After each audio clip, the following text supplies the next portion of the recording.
is 6 o'clock. I am going to call the board meeting of the meeting of the Board of Education to order. Do we have any public comments for closed session items? No. Having none, we are going to adjourn to closed session.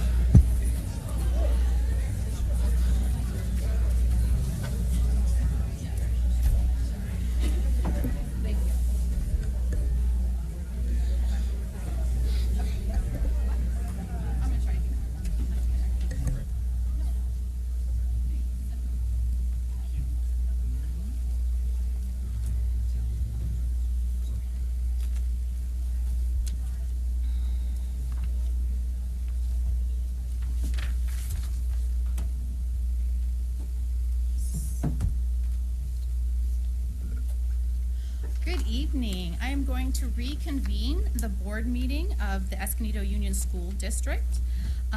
We would like Isla McLennan from LR Green to come to the podium to say the Pledge of Allegiance.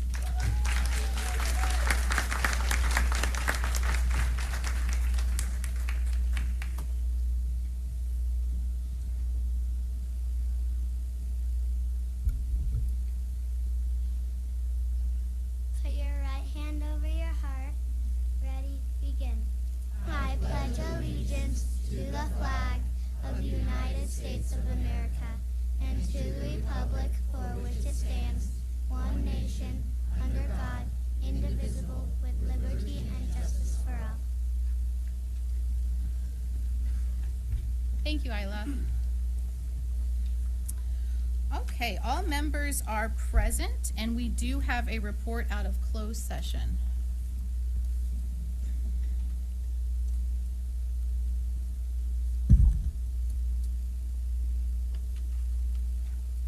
In the matter of existing litigation, case number G1-21628, claim number 20-05436. The board voted to approve the settlement agreement by a vote of 4-1.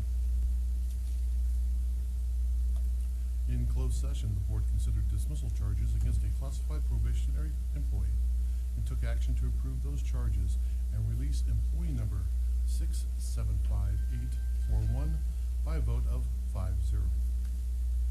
Thank you. Do I have any changes to the agenda? Otherwise, I'm looking for a motion. Move approval of the agenda. Thank you. Second. Thank you, Joan. All those in favor, please say aye. Aye. Aye. We approve the agenda. Do I have a motion for the minutes of February 5th? Thank you, Mark. Second. Thank you, Frank. All those in favor of approval, please say aye. Aye. Aye.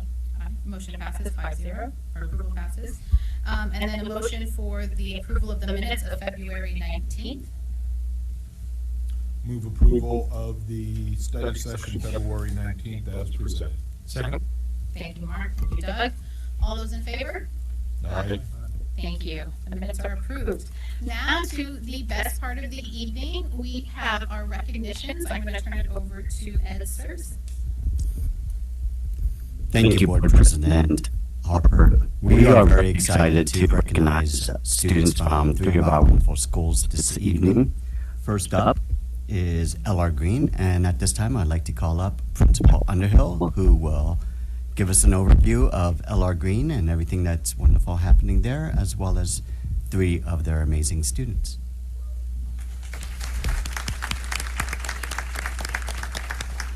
Yes, so many amazing things at LR Green. Good evening, EUSD. Quite the audience today. Good evening, President Harper, Dr. Ibarra, Mr. McGuire, Cabinet, and Board. My name is Crystal Underhill, as you heard, and I'm honored to be the principal of LR Green Elementary School. We have a few amazing Griffins that we will be celebrating tonight, so may I please have up at the podium with me Lauren, Isla, and Isabella.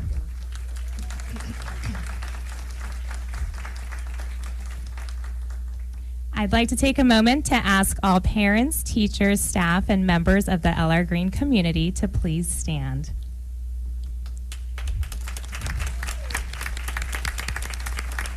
It truly takes a village, and it is such an honor to be part of such an incredible and supportive community. So thank you all. Thank you. You may be seated.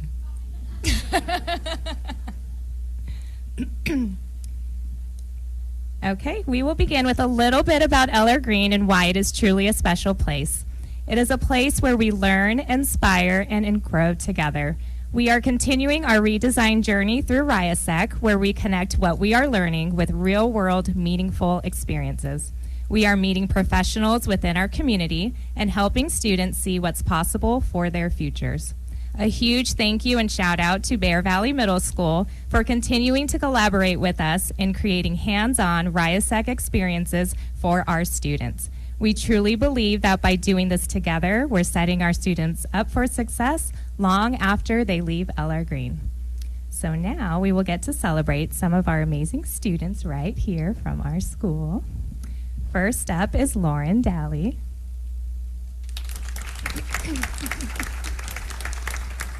Lauren is always committed to completing her schoolwork with the greatest care and is a respectful, thoughtful, and considerate member of our school community. Lauren sees herself as a social person. When she grows up, she would like to pursue nursing, teaching, or becoming a hairstylist.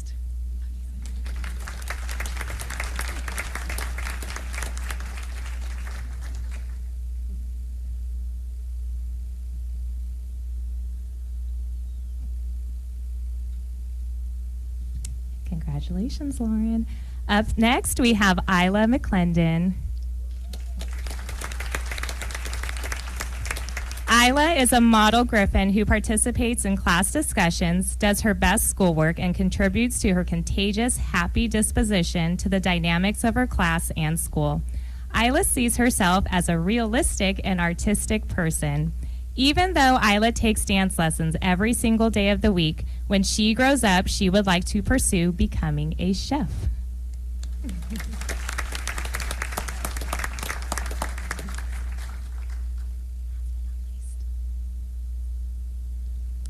Okay, and last but not least, we have Isabella Guzman Perez. Isabella is a student who cares deeply about her academic work. Her hard work and commitment has enabled her to become the most improved mathematician in her class. She is a positive force in her classroom culture. She smiles, helps others without being asked, and even comes up with daily original jokes. She is an accomplished dancer who sees herself as an artistic person and therefore plans on becoming a dance teacher. Congratulations.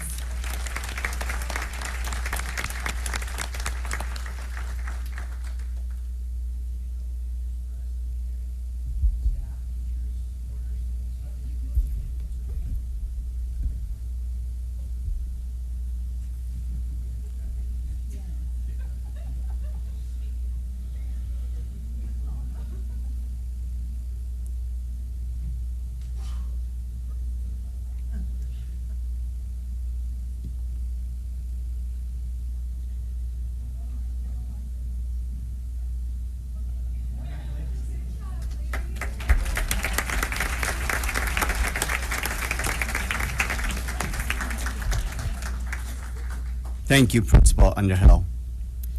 Next up, we have Principal Sylvester from Miller Elementary School.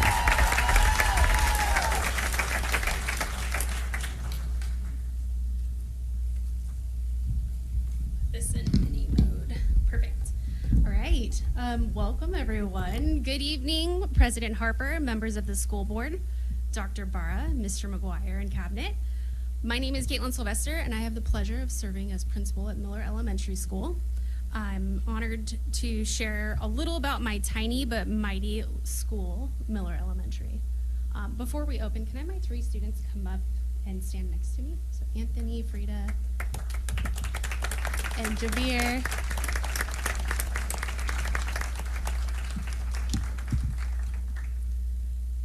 So Miller may be small, but we have so much to offer.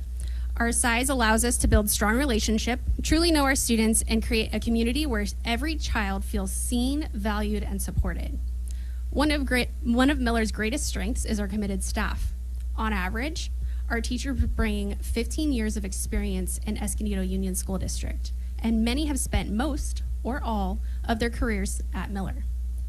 Additionally, a third of our staff is supported by paraeducators, providing instructional and social-emotional support to meet the diverse needs of our students.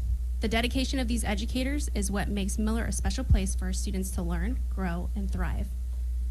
This year, we are on a journey of redesign, reimagining learning experiences that are meaningful, engaging, and connected to the future of our students, or the future our students will step into. We are excited to continue sharing this work with our community. And speaking of students, we currently serve 365 students who bring curiosity, resilience, and leadership to our campus every day. They persevere through challenges, support one another, and take pride in their school community. Walking through our halls, you can feel the strong relationships, energy for learning, and sense of belonging that defines Miller. Miller Elementary may be small, but our impact is big. Through the commitment of our staff, the strength of our community, and the brilliance of our students, we continue to build a school where leadership, empathy, accountability, and determination are at the center of everything we do. To celebrate our amazing community, I'd like to invite our staff and families to please stand and be recognized.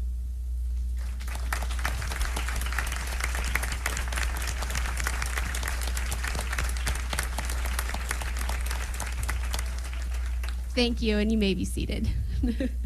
And now, I'd like to take a moment to recognize a few students who embody excellence at Miller. First up, we have Anthony Gaspar from the 5th grade. Anthony is a highly motivated and resilient learner who arrived last year without any prior knowledge of English and has since made significant progress through consistent effort and active participation. Anthony learns best through clear modeling, repetition, and opportunities to ask questions, which he uses confidently to deepen his understanding. His strengths include a strong work ethic, attentiveness, and supportive attitude towards his classmates. He continues to develop academic English vocabulary and fluency and communicate with his peers. He shows a strong interest in improving his language skills and overall academic performance. He has participated in after-school Explore classes, highlighting his goal of extending learning beyond the classroom and continuing to grow as an independent, confident learner. Congratulations, Anthony.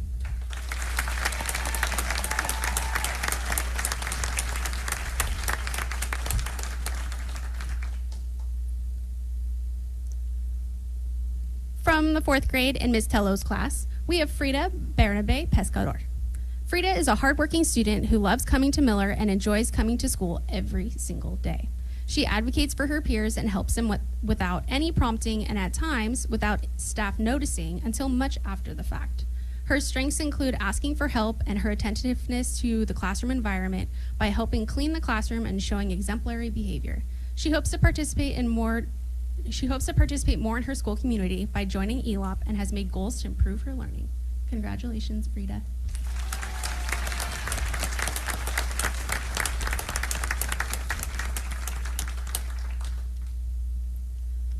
Last but not least from our 3rd grade is Javier Basong. Javier is a hardworking young man who truly cares about being successful in school. He takes pride in his work, actively participates in classroom conversations, and confidently asks and answers questions. He is always willing to help his classmates and both polite and respectful to adults and peers. Friendly and likable, he has many friends and brings fun energy to the classroom with his great sense of humor. Outside of school, he enjoys staying active by playing soccer and is a wonderful, caring member of his family. He's a positive role model and a joy to have in class. Congratulations, Javier.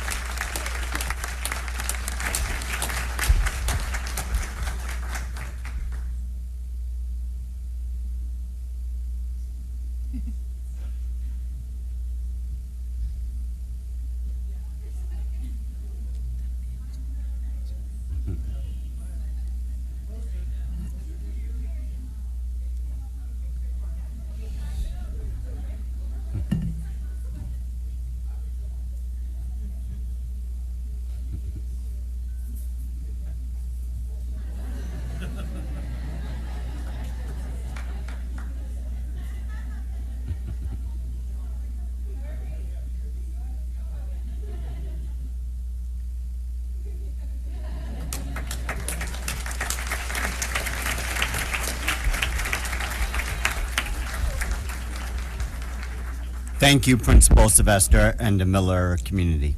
And next up is Principal Lowe from Reedy Creek.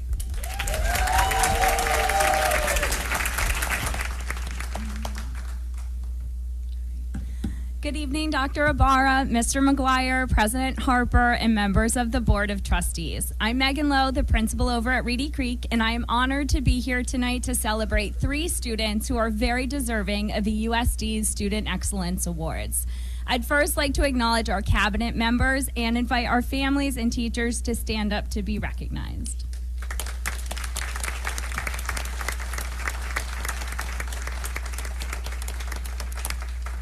You may have a seat. And I'd like to invite our 3 students to come up, Dexter, Xander, and Serenity.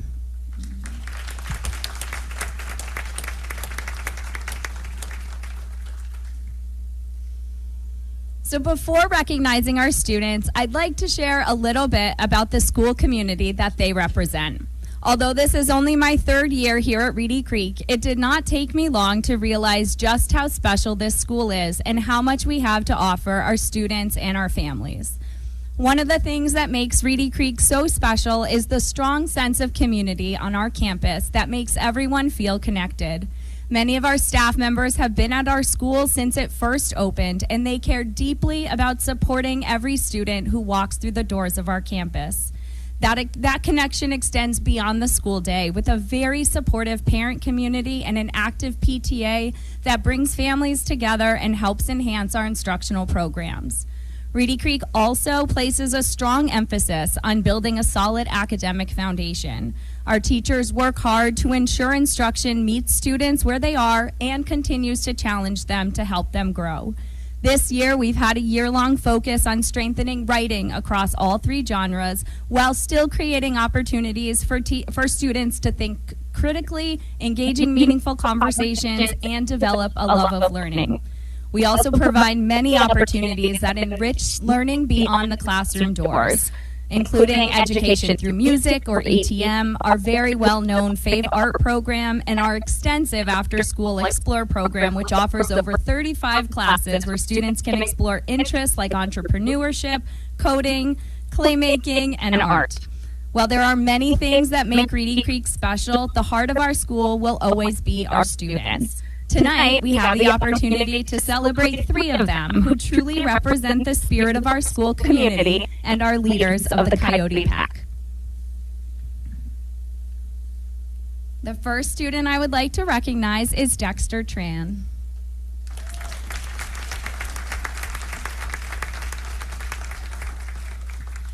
Dexter demonstrates critical thinking through his daily additions, connections, and questions in class discussions, and he effectively communicates those ideas while collaborating with his peers. He takes ownership of his own learning through his initiative and creative problem solving, and is a good citizen and an ethical scholar. In all these ways, Dexter exemplifies all of the learner outcomes in EUSD's Framework for the Future. And for these reasons, he is our 3rd grade recipient of the Student Excellence Award. Congratulations.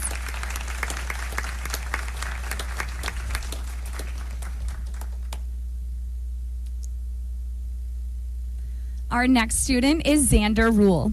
Xander consistently demonstrates strong academic achievement, stays actively engaged in learning, and shows kindness and respect towards his peers. He approaches his work with enthusiasm and takes pride always in doing his best. Xander's positive attitude and caring nature make him a role model in the classroom, and the 4th grade teachers could not think of a better candidate to receive this award than Xander. Congratulations.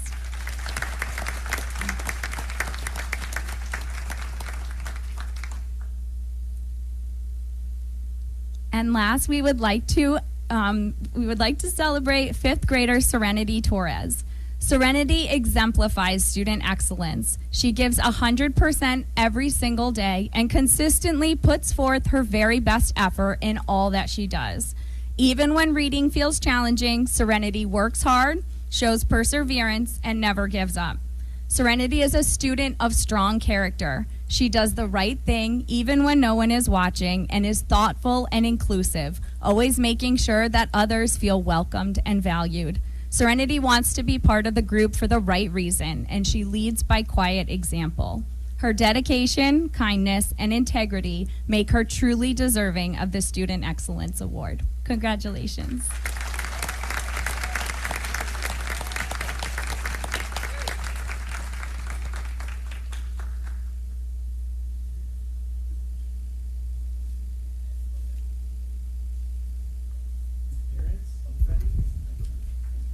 Get out of the way. Paparazzi got there.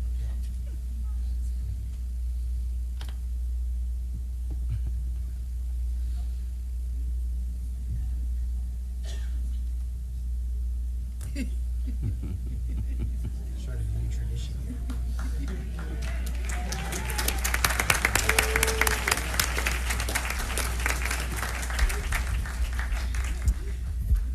Thank you, Principal Lowe and the Reedy Creek community. Thank you, families, for being here tonight, and congratulations once again to our outstanding students. Students, make sure your parents know that we said it was okay to stop for ice cream on the way home. But we are going to take a 10-minute break, so you can take more pictures and then give everyone time to re-sit down, but please feel free to go home and get your homework done, and see you tomorrow.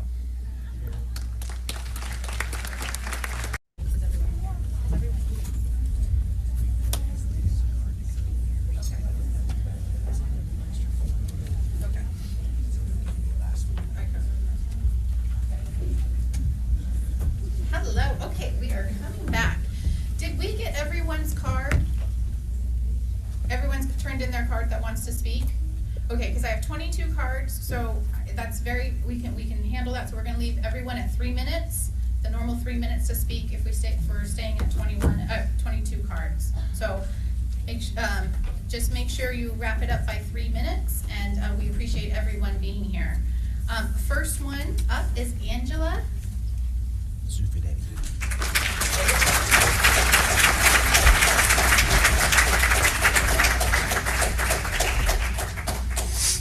Good evening, members of the EUSD Board, Dr. Ibarra and Mr. McGuire. I'm here to address the district's requirement that an incident form be completed before school staff will act on a concern, even when a parent has already provided a detailed documented report. This practice places an unnecessary and harmful barrier between students and the support they deserve. When a parent brings forward a serious concern, documented in depth, the school has both an ethical and professional responsibility to respond. Requiring a child to complete an additional form before any action is taken does not strengthen the process. In many cases, it silences it. This requirement is also inequitable. Not all students have the ability, emotional regulation, literacy skills, or executive functioning capability to complete such a form in a moment of distress. Many students in our special education community, including those with autism, anxiety disorders, and other disabilities, may not be able to effectively advocate for themselves in that way. A system that depends on a child's ability to fill out paperwork before adults intervene is a system that fails our most vulnerable students. A few weeks ago, I witnessed something that deeply concerned me. My child, who has autism and diagnosed generalized and social anxiety, was sitting in a school office in visible distress. She was shaking. She was picking at her fingers and her scalp, behaviors that manifest when her anxiety escalates. Instead of responding to her emotional state and to the documented concerns I had already provided, she was told she needed to complete an incident form. She was then placed in the lobby in front of others to struggle through that form while clearly overwhelmed. That experience was not supportive, it was not trauma-informed, it did not reflect care, and it does not build trust. If we expect students to report concerns about their safety or well-being, they must feel heard, respected, and protected when they do so. When adults create procedural obstacles during moments of vulnerability, we send a message that compliance with paperwork matters more than a child's emotional safety. I'm asking this board to review and revise this practice. Parents' documented reports must be taken seriously and acted upon without requiring additional barriers to students. Processes must be equitable, accessible, and responsive to students with disabilities. Our policies must reflect compassion, not rigidity. If we want students to trust adults with their safety, our actions must show them that their well-being comes first. Thank you.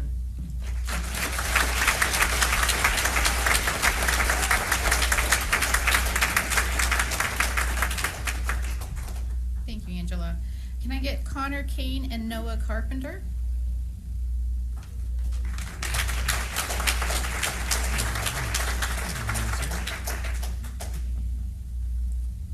Good evening, board members and superintendent. My name is Noah, and this is Connor, and we are students at Classical Academy Middle School. We are proud to be here representing our ASB Student Leadership Program. We are excited to share some of the ways our school has been giving back to our community this year. At our school, we believe middle schoolers can make a real difference. This year, we've worked hard to turn that belief into action through several community service projects. In the fall, we partnered with the Escondido Police Department for our Trunk or Treat event. As a school, we collected 2,541 ounces of candy to help make the event fun and safe for families in the Escondido community. It felt amazing to know that our donations helped bring smiles to so many kids. We also hosted a toy drive in partnership with the Boys and Girls Club. Our students donated an incredible 632 toys to help make the holidays brighter for children in our area. Every day, the pile of toys kept getting bigger, and it was exciting to see how much our school came together to give. It really showed how generous and caring our students are. My name is Connor. Just this past week, we concluded our Humane Society drive with the San Diego Humane Society. Students have donated pet food, blankets, toys, and other supplies to help animals who are waiting for their forever home. In total, our school collected 225 items for the Humane Society.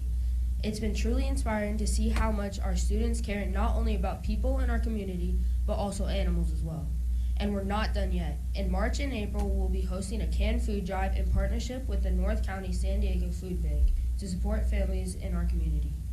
These projects have taught us that even though we're in middle school, we can still make a big difference. We are proud of the impact our school has made so far this year, and we're excited to keep finding new ways to serve our community. Thank you for giving us the opportunity to share, and thank you for supporting our school as our charter's authorizing district.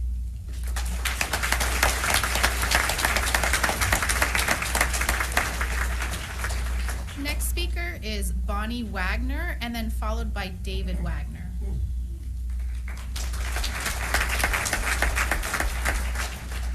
USD board, thank you for hearing me. I'm a community member in USD. I used to teach for this district before I moved and taught for a different district. And I enjoyed my time here. But what I remember is that every time the teacher's contract was argued, there was kind of a bare minimum cost of living increase that we had to fight for. And then I find out that tonight this board is voting on a 500% increase in their own pay. Now, I'd like you to think about what message that sends to your staff and whose work has value. The point of a school board is fiduciary responsibility. You're spending my tax dollars to support every student in this district to the best of your abilities. And I fail to see how a 500% raise for the school board serves the students directly. I believe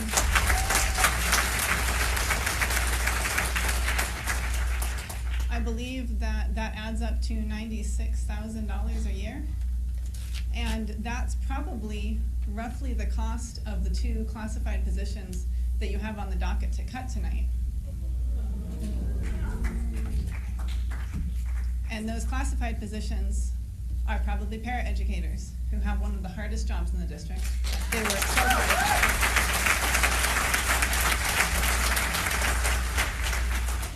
I worked as a para for a year in between teaching, and I still have the scars from it, literally. They leave scars on your body. And the idea that we can't afford to have staff who directly serve students, who work with students every single day and support the students in their educational goals, but we can give ourselves raises, that's unnecessary. Please vote that down. Thank you.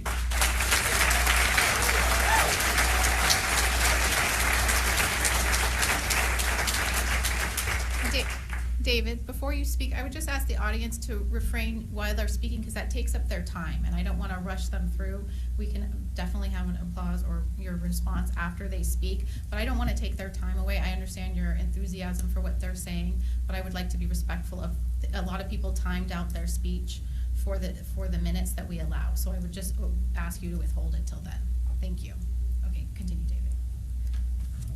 I would note that the last speaker was a minute under time. No, that's fine. I'm just saying some people manage their time and they need the whole 3 minutes and I don't want to rob them of that. Understood. I'll keep mine short. Thank you, interested citizens, students, superintendent, and board members. On the subject of the board raise and the underserved students and the cut in staff, I'm a citizen and a daughter. Both my daughters are teachers, and I'm a grandfather, and I just don't see how the figures on these posters of ×5 raise, while the student needs are unmet and staff is being cut. However reasonable and for all I know fair that is to the members of the board, and I assume it is, I just don't see how that ends well in this climate, and that's all I have to say.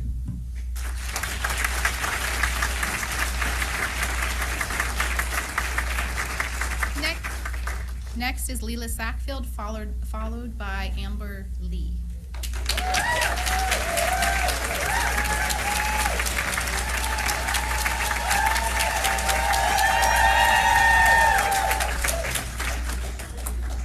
Good evening, Superintendent, Cabinet, and staff, and my community.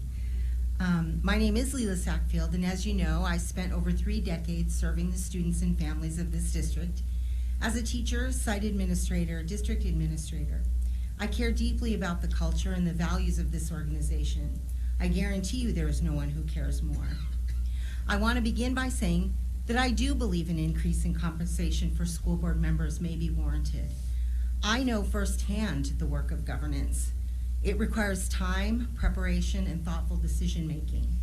However, increasing compensation to $2,000 a month at this time feels excessive, particularly in a district with a long-standing tradition of Me Too negotiations. Historically, when one employee group receives an increase, others receive the same, including administrators. That practice has reflected the culture of this district, and that culture has been long promoted.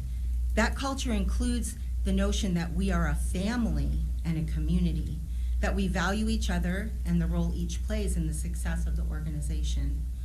A more reasonable approach might be to follow that same principle.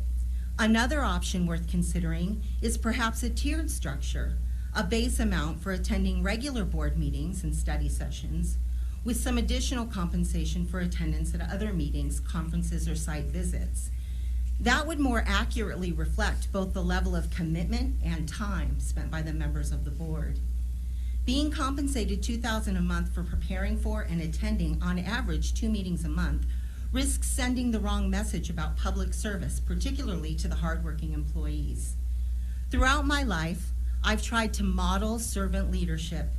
I just completed service as a personnel commissioner here, and I'm very grateful for that. I currently serve as the chair of the California Center for the Arts Foundation. I'm the senior warden at my church. I am a monthly volunteer supporting Interfaith Community Service, a field trip docent for the Escondido History Museum. I volunteer regularly with the Education Foundation and the Rotary. These are a few public service opportunities that I'm happy and proud to embrace. In serving in these roles, I spend at least 30 hours a week in service to the community.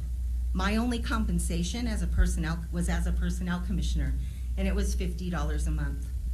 I say that not to diminish the work of you as board members or to brag of my service. I appreciate the time and dedication you give, but I share this to remind us all that it is an honor to public serve. I urge you to to reconsider this proposal and explore options such as the Me Too approach or a more balanced compensation structure. Please remember why you chose to serve. I hope it was to serve children, and I believe that public servants, we should nurture public servancy in our community. I was formed by this very district to do so. Thank you. Thank you.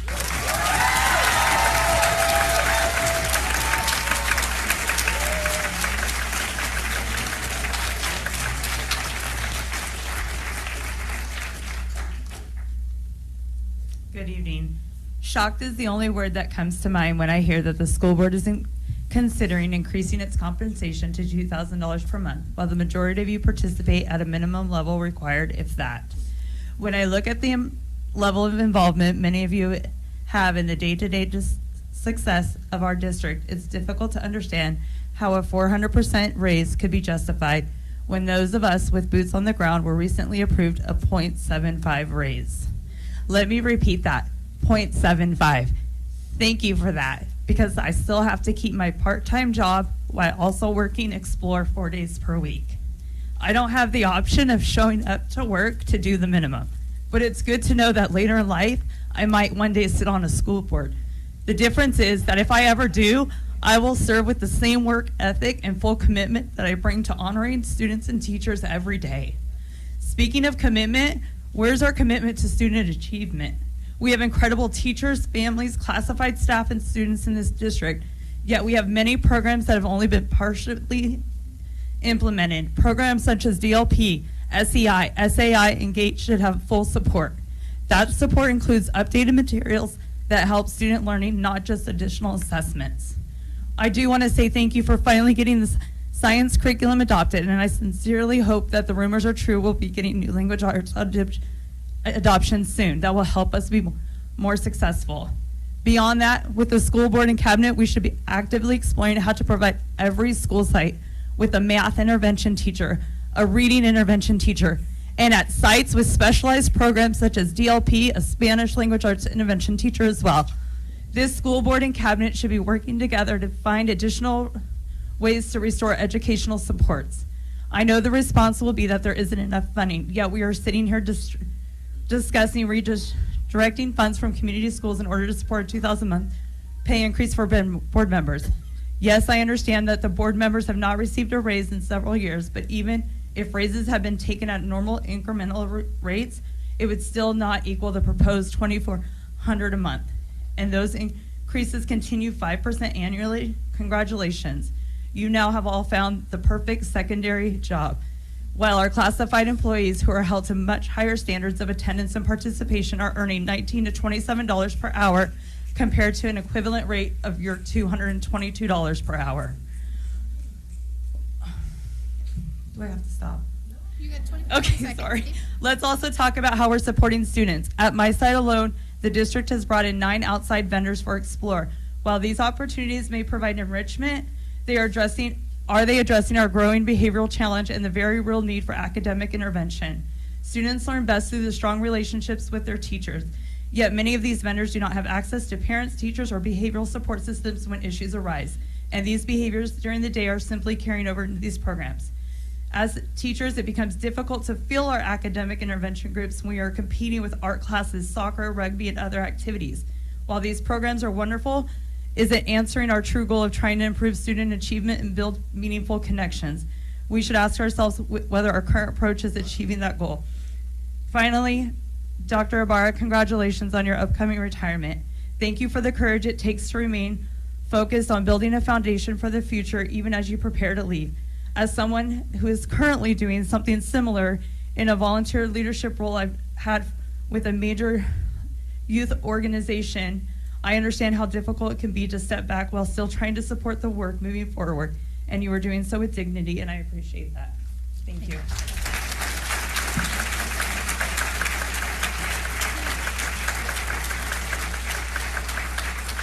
Next up, Robin, and then Ann Wade.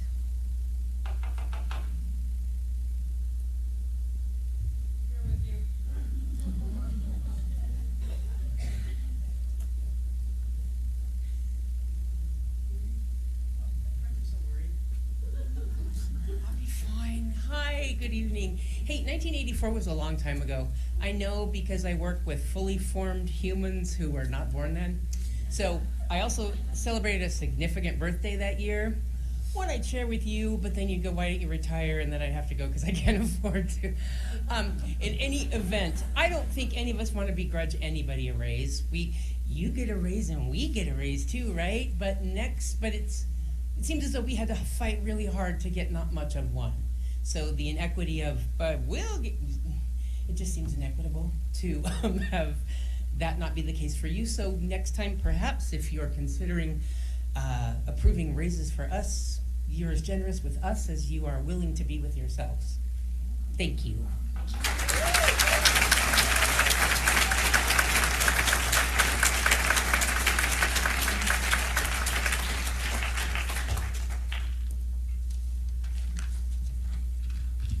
Good evening, school board members. You don't know me. You don't know what school I work at. You don't know how many decades that I have been a teacher. You certainly don't know my students. You don't know what they're learning, what they care about, what kinds of answers they give in class. You don't know because you are never there. You have never been in my classroom. You've never sat in those hard blue plastic chairs at the desks that are too small for 8th grade bodies. You've never listened when we reviewed for a test, worked in collaborative groups, or written to world leaders. You simply were not there. The only time I have ever seen a school board member show up at Rincon Middle School is on promotion. When the community is there, is it because they vote? Have you ever taken the time to actually speak with our teachers, our counselors, the custodian, our noontime supervisors, or the librarian? And I don't mean the curated 2-minute walkthrough by a nervous principal. Oh, don't look over there, it's sparkly over here. You got time, feel free to clap. I mean real conversations, like during the staff room, over hours, when we have lunch or prep. Have you ever thought to ask us, what do we need to do our job, to make it just a little bit easier? Have you ever thought to ask how much more work a micromanaging administrator adds layer after layer, task after task, requirement after requirement? Have you ever thought to ask any of us if we could use an extra $2,000 a month? Has it ever occurred to you that maybe just sitting in a board meeting is not enough work to justify a 400% raise? Shame on you if you haven't. You don't know me, but you really should. We are all worth getting to know. Maybe you should show up.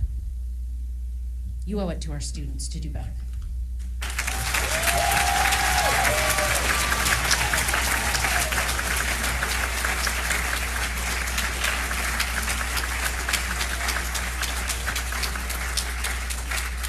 Thank you. Next up is Felicity Potter, followed by Isabel S.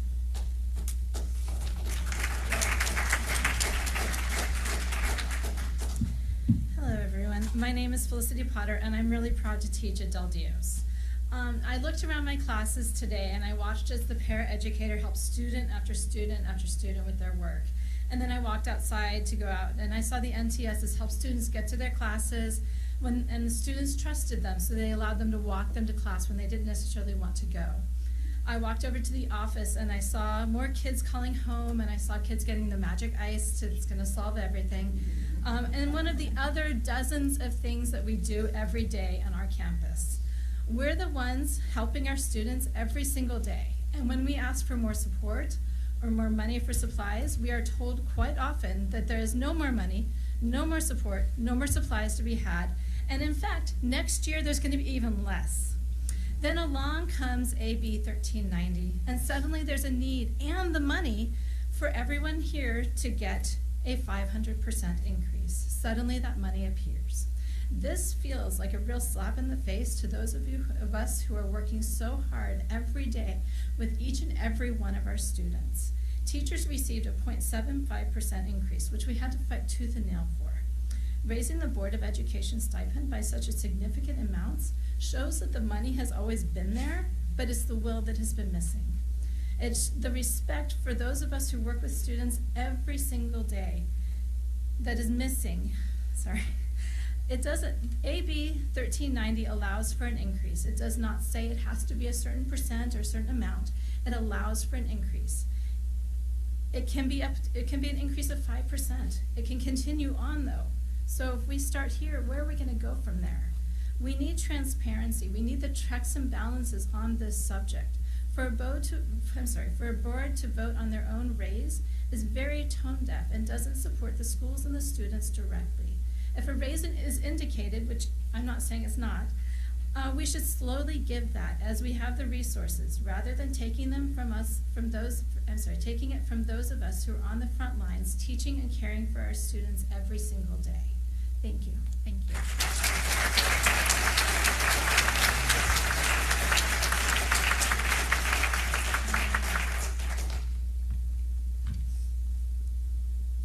Hello, my name is Isabel, and I'm a paraeducator. I do agree with the board that they should receive a raise, just like paras, just like teachers, and all staff need a fair raise. Classified staff was given a 1.5% raise. This is 40 cents for me, 40 pennies. Starting paras make $16.85 an hour. With the raise, they make $17.38 an hour. Downtown San Diego, the minimum wage is $20, so they start at 20 and they just received a 5% raise. Teachers are given a 0.75% raise. The board should receive the same raise that we have been given. This is extremely low, but this is what the board approved. Next year, the union, the board, and the district can negotiate fair raises for all. Thank you for your time.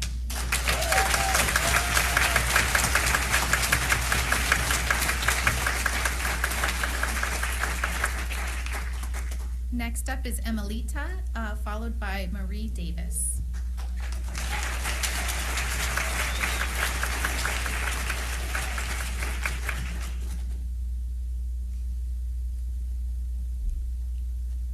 Hello. If you didn't know the teacher before me, you will not know who I am. My name is Emelita Mondragon. I'm a crew leader. We are 8 in total. And this is the first time in 15 years that I've attended something like this, and our department as well. And they're not even here. They're 2 rooms down the hall. But I think it's important for us to be here because we don't agree with your 400% increase. Bear with me, bad speaker.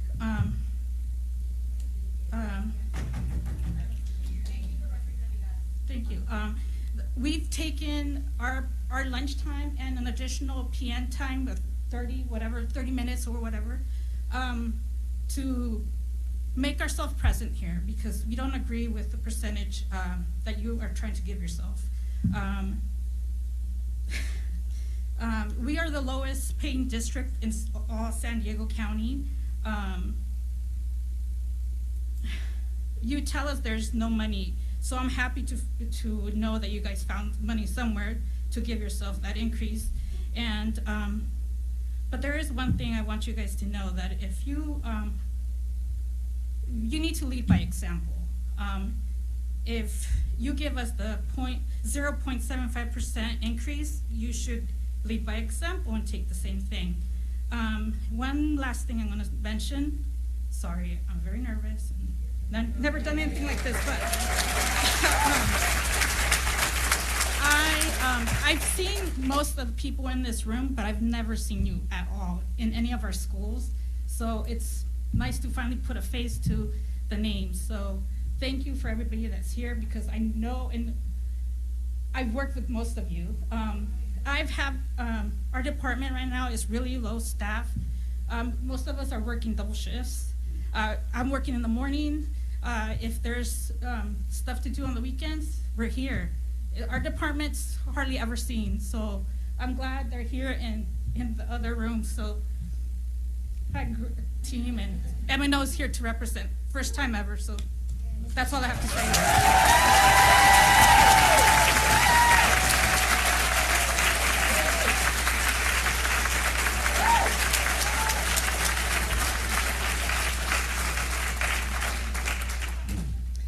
Good evening. I come before you to talk about some math. I'm a math teacher. I've been teaching math for a very, very long time. And what I see amongst our school board, our teachers and classified staff, it does not seem fair. It is not equitable, and it is abominable. I feel so ashamed that you would think so little of our classified staff and teachers to give us so little of a raise. Whenever we're given a cost of live raise, it's usually lower than COLA. And there's people struggling to feed their families. They are struggling to pay for health care. You even told our classified staff that they should go on public assistance for their welfare, for their medical. And they work hard. We cannot do our jobs without them. And you guys, if you want to raise, I get that. Let's be transparent, but we need to be financially responsible. This is completely irresponsible and uncalled for. If I asked for that kind of raise, you would tell me to go packing and take my stuff with me. And I'd have a lot to take. This is only a portion of my work for today. I have much more in the car. I do not get compensated extra. I get paid for teaching 4 courses as I do for 1. That's right. And I don't complain. I love looping with my kids, and they love looping with me, and they're sad to tears when they don't get me for 8th grade. But let's be real here. Let's be fair here. Let's make our employees feel valued, and say it with our paychecks. Say it in how you treat yourselves, and say it how you treat us. Because what are we supposed to do? We give of our time. We welcome children in our classrooms. We welcome them after school. And then we go home to our families and try to be as present as possible with all of this without complaint. We stay up late at night, so maybe we can get that time with our family. And then after they're off to bed, here we are again to do best. Do all of our mandated testing and all the other things that we have to do and that are good to do for student achievements. And in the meanwhile, we do not have the resources that we need. I teach bilingually every day in my classroom. I don't have a Spanish credential, but it's what my kids need. I do not have an aide to assist my students.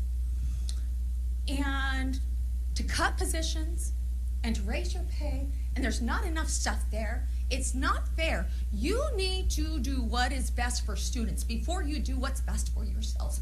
And I mean no disrespect, but it's just not fair.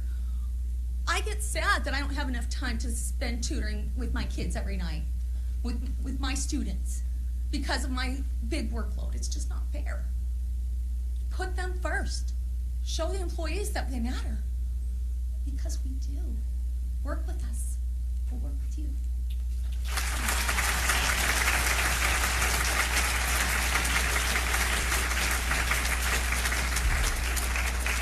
Next up, Jamie Russo, and followed by Chia Grossman.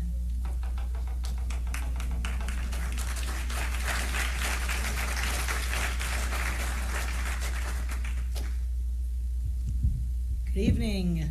Here we are again. I feel like this is the only time I get to see you and interact, if you can even call this that. I'm always over here and you're over there, maybe listening, maybe not. But anyway, I heard about this stipend increase and started thinking about all the decisions that you make for all of these students, thousands of students in our district, decisions that shape their daily lives and their education. And I started wondering, like, okay, they want this raise, but I don't ever see you. I know that that's come up. How is it that you guys know what our students need? And then I heard from some of our AAA that you've told them that we should invite you to come to our classrooms. And I was like, what? I have to invite them? Isn't like that part of what being a board member is you go and you see what the kids need and you meet them and you talk to them? Like, how do you make your decisions? I don't understand.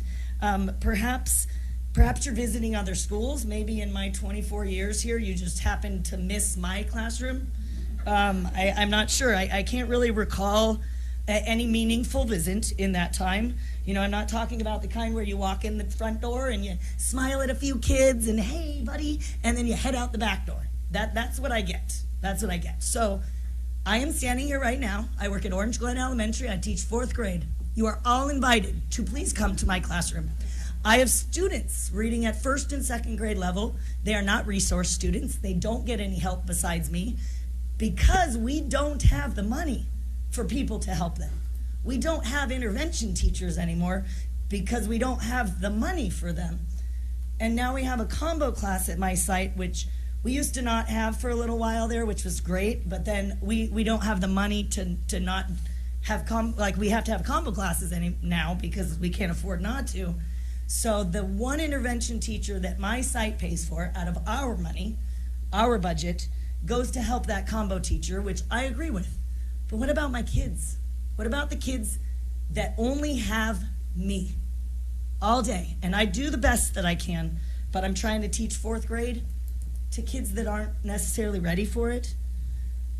So again, please come. They would love to sit and read with you. They would love to get to know you. I would love for you to see the struggles that we have at our school. But I also am sitting here going, maybe they found money. Maybe you did. You've told us for years that we don't have it, but I'm thinking maybe you found it. So if you did, we would love an intervention teacher at our site. My students could really use it. So my invitation stands. Come visit our classroom, meet my students, see the students who are years behind, the teachers doing everything they can do without the support staff that our schools used to have. And then ask yourselves, if you guys really do need that 500, 400%, whatever it is that the right priority for things right now in our district? Or is it still our kids? Because I'm not sure anymore. Thank you.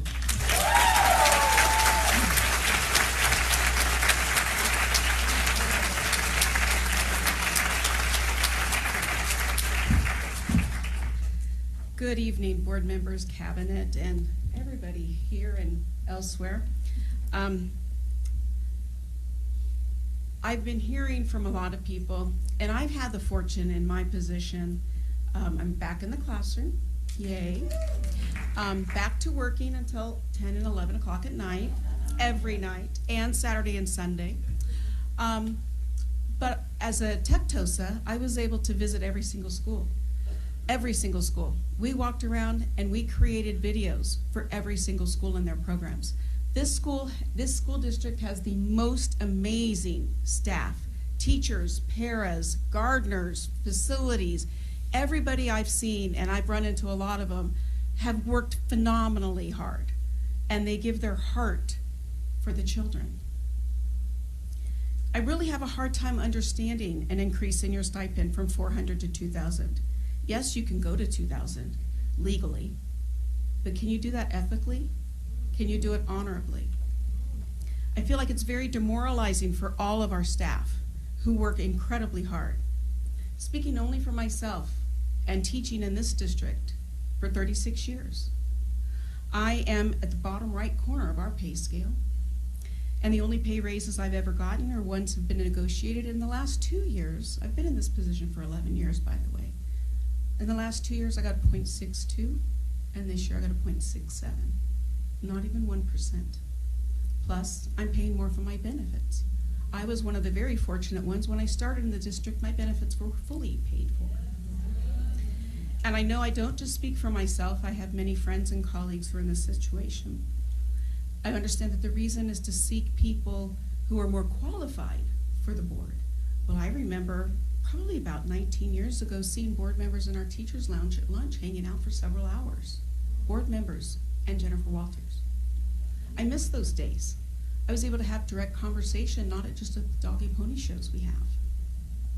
So I request that just because you can doesn't mean you should. Thank you.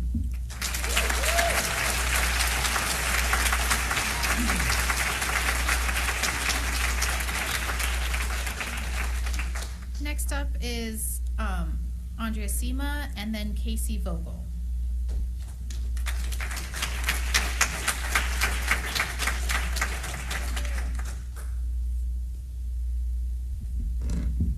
Wow, I just want to say how proud I am to be with you.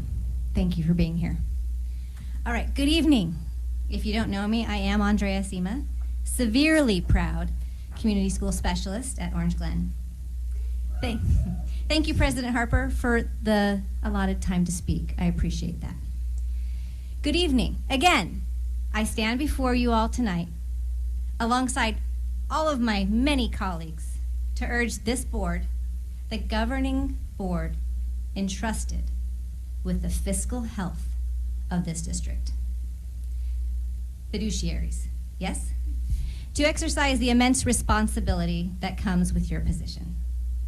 The proposal to increase your stipends by such a significant margin, while the staff behind you, or in front of you, all around us, recently held to a 0.75% increase, suggests a profound disconnect, yes, profound disconnect, from the daily realities of our schools. By the way, I've been notified that sound on the virtual is not good, just so you know. To suggest that a 400% increase for leadership is appropriate while a fractional increase for staff is sustainable, it creates a visible divide. We don't need any more visible division in this country. Let's make sure that we are not creating a visible divide in our district's values. It reflects an optic of self-interest rather than the selfless service this community deserves and expects. We are not naive to the timing of this proposal. If this is tabled tonight only to resurface when the public eye has turned away, the trust between this board and its educators will be irreparably damaged. Instead of seeking ways to increase personal compensation, I urge you to look at creative problem solving. We have $16 million in Mackenzie Scott funds that by all accounts should be generating significant interest. We have not had any transparent update on those funds in quite some time. For the 28 years that I have been here, I have heard the doom and gloom projections regarding our budget 3 years out. Experience has shown that these prophecies of fiscal ruin rarely manifest as predicted. I urge you to stop using these forecasts to justify cuts to the classroom while simultaneously pursuing a money grab from the community schools grant. Just because you have the power to authorize this does not mean you have the ethical, and I love that word, thank you for bringing that up, ethical mandate to do so. At the last study session, we discussed evaluative points for spending. Very good ones, thank you. The primary question for every dollar spent should be, how does this benefit the students of Escondido? A 5-0 vote in favor of your own raises does nothing for the classroom. In fact, many of our recent unanimous decisions have resulted in cuts that directly impact student learning. We are a low-performing district. Our staff has proposed worthwhile stipends focused on student outcomes that truly deserve your investment.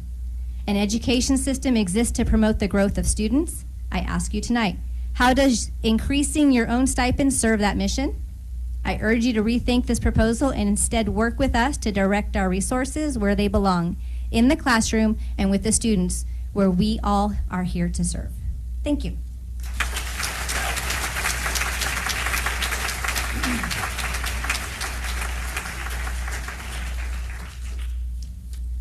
Hi, I don't have nearly as much to say, but it's on the same topic. You guys do have a lot of very important things to do, and it's an important job, and it's not easy, but you are fairly compensated. The theme for tonight seems to be put the money where it's needed. I don't know where everybody's head was going into this vote. I can't pretend to know what everybody was thinking, and if the intention was to, pass that 400 or 500%, whatever maximum raise.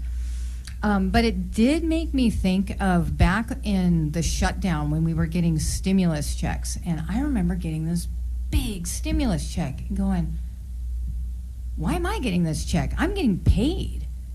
But it was allowed and it was legal, and still I was baffled, like, why are they giving this to me? And maybe I'm an idiot. I gave it to a food bank because I did not feel right keeping it. I was like, this isn't ethical for me to keep this money. So to piggyback on what was said earlier, just because you can do something, just because it's allowable, is that what we do?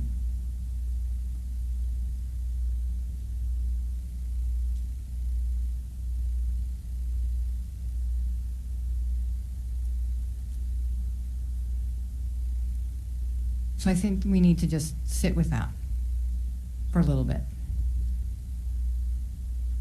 Just because we can.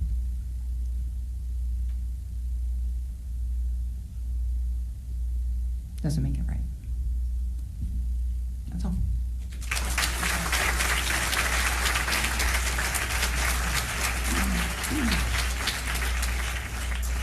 Next up is Jeanette Gonzalez, followed by Alice Coronado.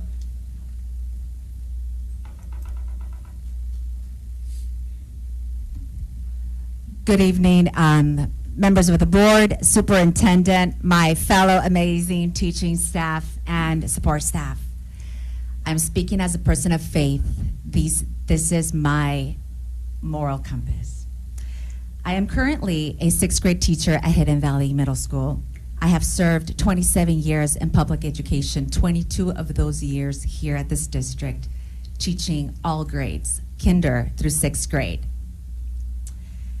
The work that I do, the work that we do, requires a high level of spiritual nourishment to reinforce values and act as a guide compass to navigate the complexities of my teaching career. I need wisdom daily to meet the needs of all students, all 165 students that I teach daily, that I correct daily, that I reinforce daily, and that I preach positivity into them daily. I get nourishment, of course, from bread, my daily water, but I also get it through reading.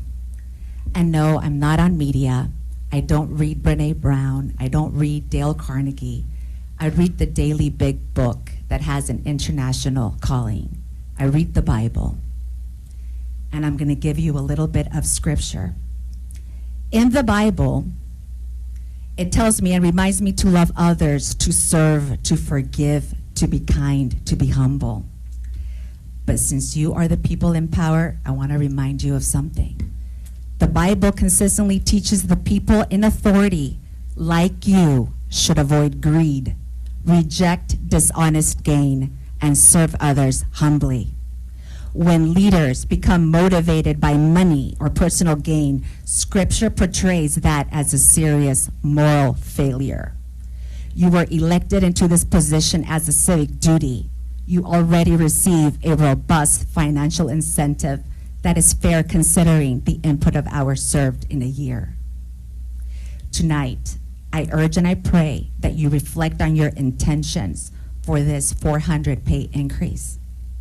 Your increase request does not serve the community of Escondido or some of the families that you have chosen to represent. Instead, it serves you. And let me remind you, it's a serious moral failure what you're doing at this level. Thank you, and respectfully thank you.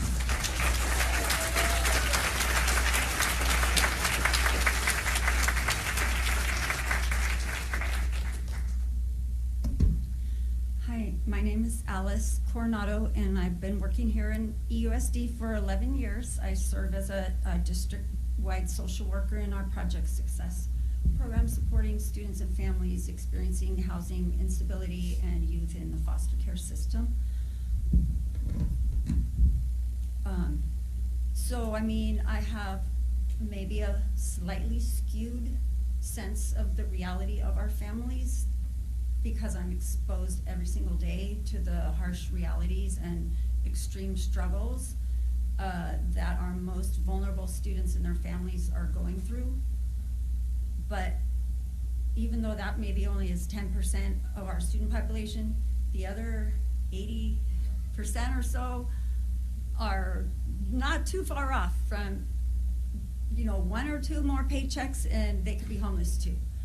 My point is, I see every day our staff, every school, I talk to everyone on the phone all the time. Every person I've ever worked with in these 11 years in our schools and district office have been so amazing. Everybody cares about the kids and wants to do well and just thinks of in the holistic mindset of community schools, and just I work with so many amazing people. I'm impressed every day, and it's all the people that I know from work who I guess help keep me motivated, plus the families. They're so strong. It's so amazing what I see these parents going through, and the commitment to still bring their kids to school, and the gratefulness for the support we can give for attendance intervention to help reduce some of those barriers so they can keep their kids in school.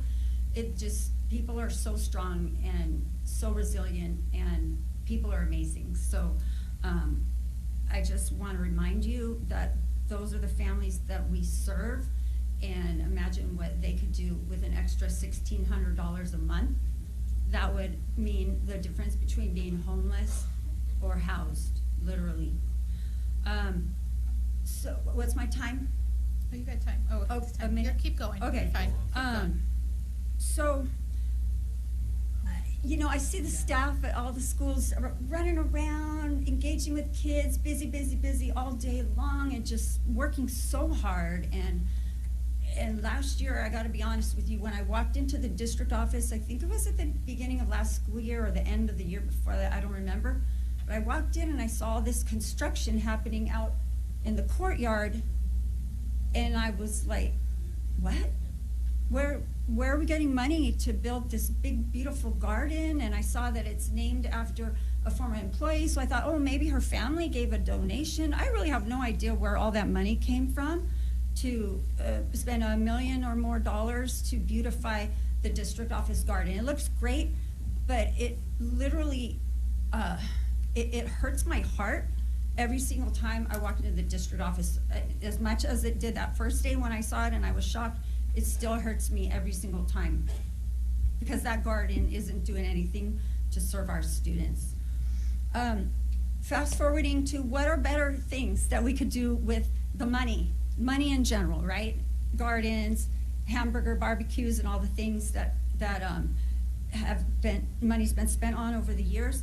I will share this one example from a school in San Francisco. They're doing this amazing work, and this relates back to the concept of classified staff, especially noontime supervisors and paraprofessionals, and also our sorry, I'm getting really nervous because I know I'm running out of time.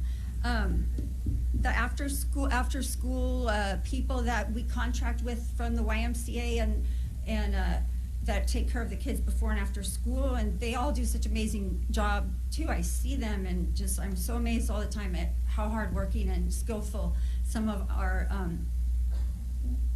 $16 to $18 an hour staff are in working with kids. They're amazing.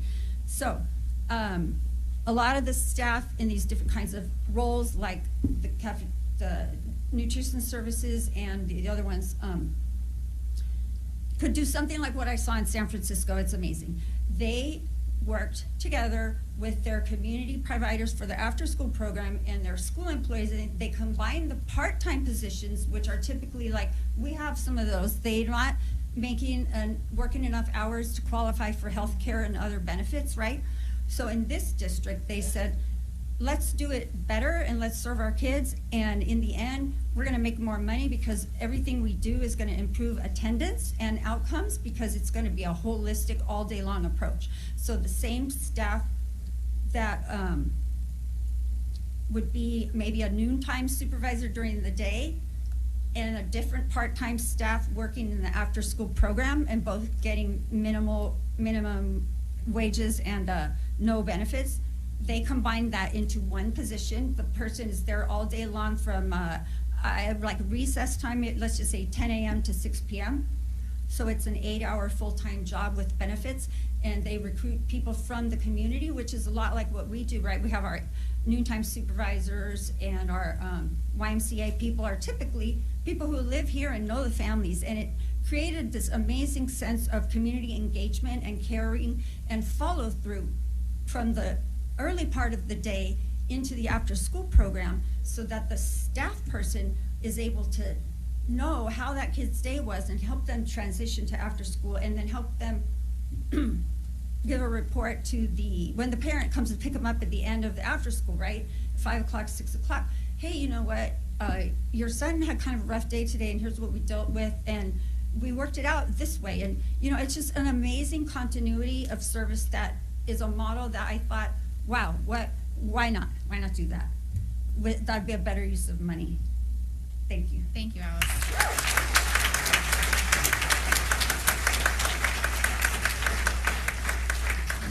Liz Schulach and then Juan Vargas.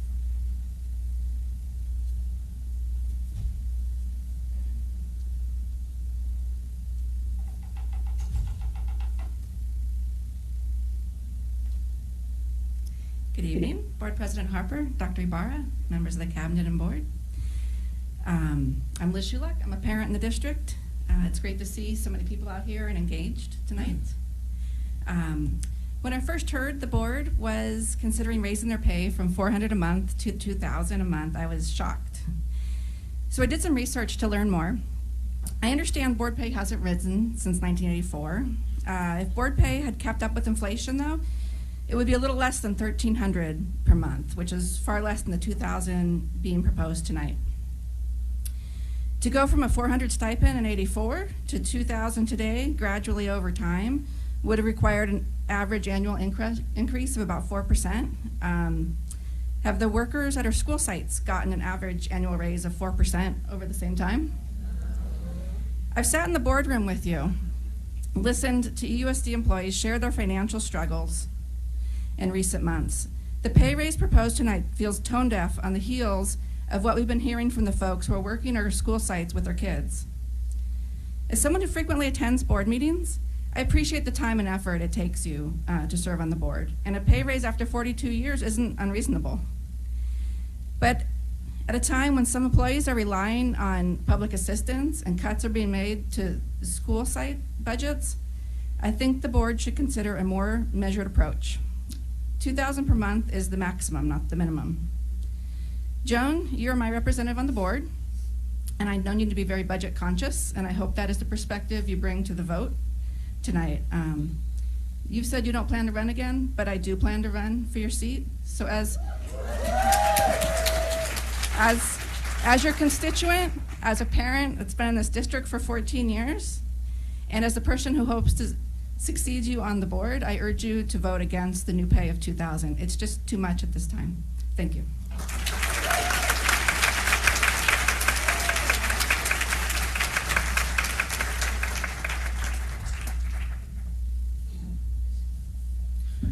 Hello, members of the board, superintendents, and cabinet. First, shout out to all the maintenance workers that are here actually taking time off of their work to be at this important meeting. I think, those are some of the folks that are highly impacted, our classified employees, also our teachers. This is amazing turnout. Thank you so much.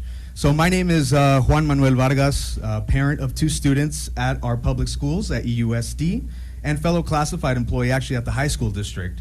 So tonight you're considering giving yourselves a raise. Under California law, school board trustees receive a monthly stipend that is capped based on the district size. That cap has not been raised since 1984 and until the passage of Assembly Bill 1390 this year. So currently, members of the board receive $400 per month. The proposal tonight would increase that amount to $2,000 per month, a 500% increase.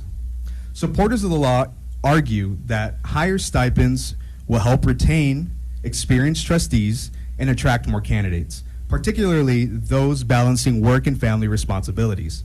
However, it is important to add some context. When the state raised the ceiling, the intent was to provide flexibility for the districts, not necessarily to immediately jump to the maximum. A more reasonable approach might be gradually increasing the stipend over time, such as through annual cost of living adjustments, rather than implementing such a dramatic increase all at once. Another important point is that board members already have access to something many employees in this district struggle to obtain: the option to receive the same health benefits as full-time employees, funded by taxpayer dollars. Board members can choose whether or not to accept these benefits.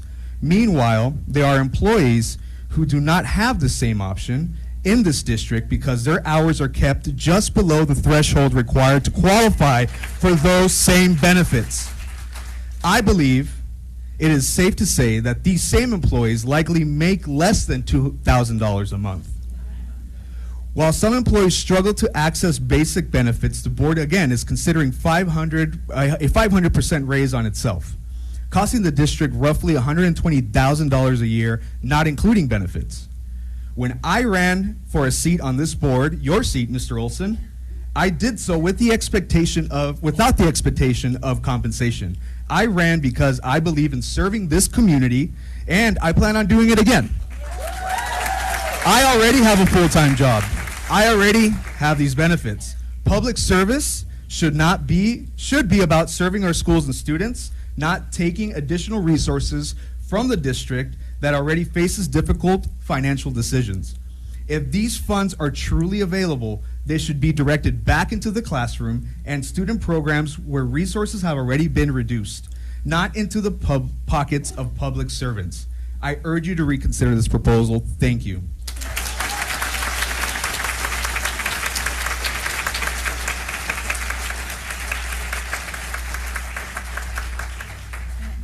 Next up is it Sochi, and then Alex Carrier.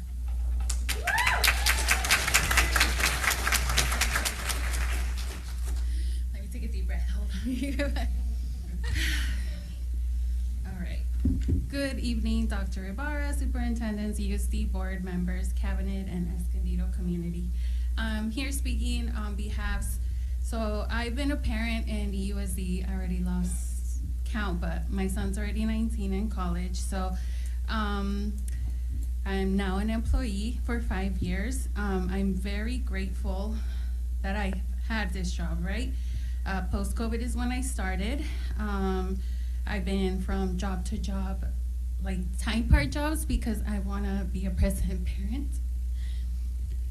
So then COVID happened, and the opportunity. I've always been a volunteer at the schools because I know, the impact it has on being a present parent, going to the meetings and, being a parent leader. I didn't mean to become a parent leader, but, the presence is what, the teachers see and empower you to. So anyways, people would tell me apply to be a family liaison, and I was like, no, like my kids come first. My kids come first, but obviously I needed to make more money. So I applied and I got the job. I work at my kids' school and I love it there, right? They empower the kids to be upstanders, not bystanders. They empower the kids to be leaders and stand up for what is right. So that is why I'm here. I'm here because to represent all my fellow co-workers and You have such a beautiful staff community. Like, we are hard workers. We are hard workers because we do this because we look out for the future, and that is our kids, right? If we want to make a difference, it has to start with us.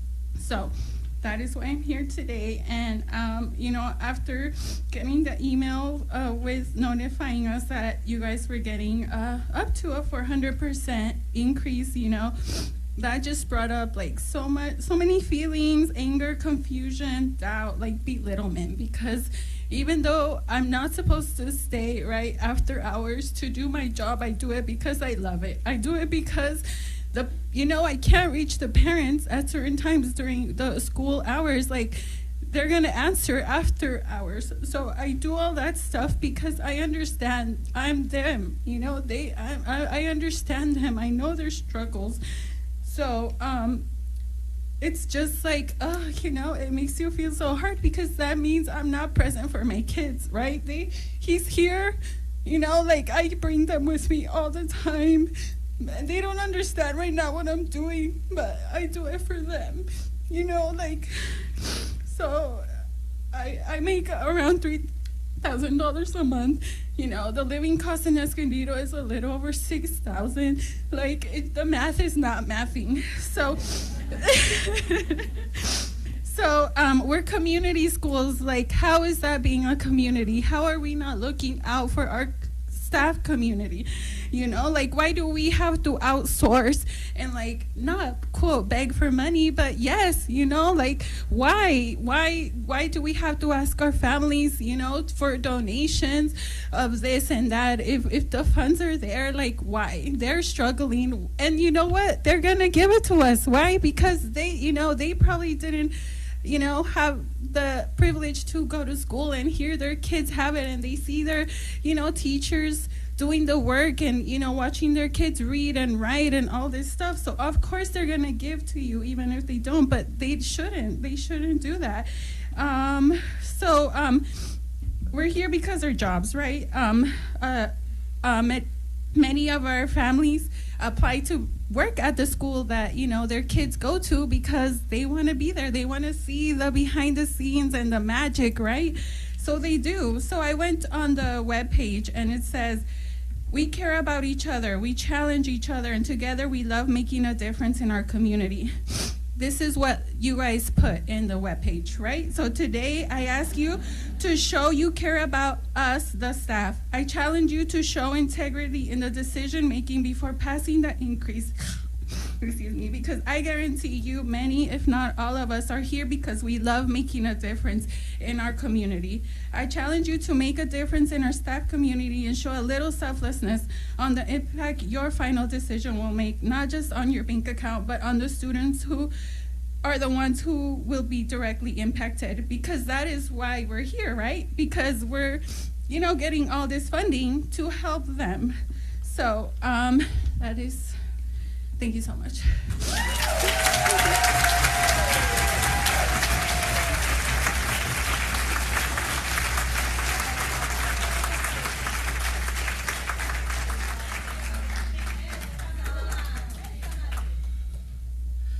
Hi, good evening, superintendents, board members. My name is Alex Carrier, and my plan tonight was not to speak. I just wanted to come and support, but looking around, sorry, it's just, I get really emotional when I see all the people who are here, who are part of our district, the custodians. I think about the noontime supervisors, all the para-educators, all the classified staff, and I've been in this district for 8 years. This is my first real teaching job here at EUSD. And I can remember being right here in this boardroom in the NETS program, the new Escondido teacher program, sitting right here and looking at these chairs, looking at these tables, and imagining the leaders of my district that I just got hired in. And thinking about all the kids that I was going to serve and help and educated. I felt excited, I felt nervous, but I felt proud, I felt important. And then fast forward 8 years to right now, and I don't feel very important. I feel like us educators, all of us, we've had to fight so hard for such a small amount. And, you know, it's all money, but, you know, it all comes back to the kids, you know? Like, I think about my friends, my colleagues. I was just talking with somebody, a fellow art teacher, having to try and fight to get materials for his art class, a class that has social, emotional benefits for our kids. I was just talking to another friend, a colleague, who was going to be meeting with our principal tomorrow about getting new books for the language arts program and having to try and find that funding. And it all just goes back to funding, back to money, you know? So I've been listening to what everybody said here, and I do think, yes, going from when our last raise was for the board to now, I do think we need a raise. But I just think with how hard all of us here in EUSD have been fighting for a cost of living, I don't know if this is a good look here. I mean, because I think about 8 years ago, when I was sitting here, right here, I was thinking about starting a family, having a house, and I've pretty much abandoned all those ideas, all those hopes, because the money just isn't there for me as a teacher. And you know, I keep going because I care about our kids. It's what we're all here for. It's for the kids. But just, I want you guys to think about that, and I'm here respectfully. I really, truly am. So thank you for hearing all of us tonight. Yeah.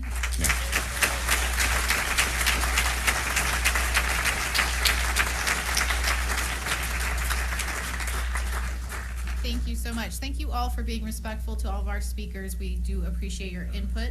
We will be discussing this item later on in the agenda. We have a couple more communication items to get through, and then we'll be taking a break. Next is the public hearing for the appointment of commissioner. Oh, no. No, it's not yet. I apologize. Yeah. I apologize. So, okay, go ahead, sorry. No, you can open it. Okay, I think we want to get through, we want to hear from CSEA and we want to hear from EEA, and then we'll take a break. Okay, I'm going to open up the public hearing for the appointment of the commissioner. This is for the commissioner, to appoint the commissioner, I'm looking for her name. Krista.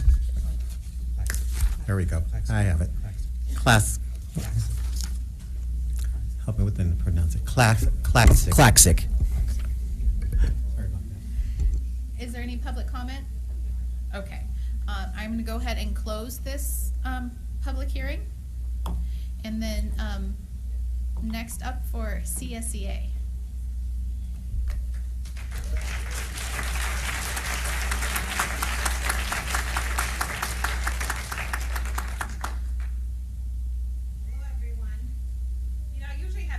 I don't have any today, but I do want to thank everybody who wore black and those who wore blue, because we're black and blue. So, you know, that's what happens when you feel like you're the underdog every day. So, let's see. I'm going to be graceful. I'm going to be a swan. And I'm going to have stories for you, too. Okay, you ready? Okay, I stand here before you as the president of CSEA Chapter 150 and as a fellow elected official. But unlike you, I take zero from my members. I charge nothing. Every day, I feel the responsibility of ensuring that I fulfill our union's mission of improving the lives of our members, students, and community. Yet, I am not sure what responsibilities you are fulfilling. You line your pockets while dismissing the hardship of classified staff. At a former meeting, I shared how some of our staff visit food pantries to make sure there's food on the table. At our quarterly, I asked you to set goals, and you shared you would visit more school sites. You'd get out there, you'd build relationships, and to ensure that you don't do something now that will affect others down the line. You also asked that we assume positive intent. As some of you know, that's my trigger word. I cannot see how this item on the agenda fulfills any of those goals. Let me note that under the same agenda section, you are making a motion to eliminate classified positions. Now, these positions sit vacant. I can assure you that all those paraeducator positions are needed, yet to avoid layoffs, unlike other school districts, we're letting these positions go. So I ask that you take the same thing you offered us, 0.75%. Now, I'm going to share something from our members who could not be here because they have other jobs, because they have families that they need to take care of, because they're caretakers, because they, not just to their own children, but to their elderly parents. So I'm going to share with you. Wait, hold on, before that, I know I don't have a time limit, so. At one point, this is going to prove one of my points. I promise to take it off because that's so pretty. I just want you to look at this right here. This is, no, it's okay. So they can hear you at home and in the other rooms. Oh, yeah, but this is for you.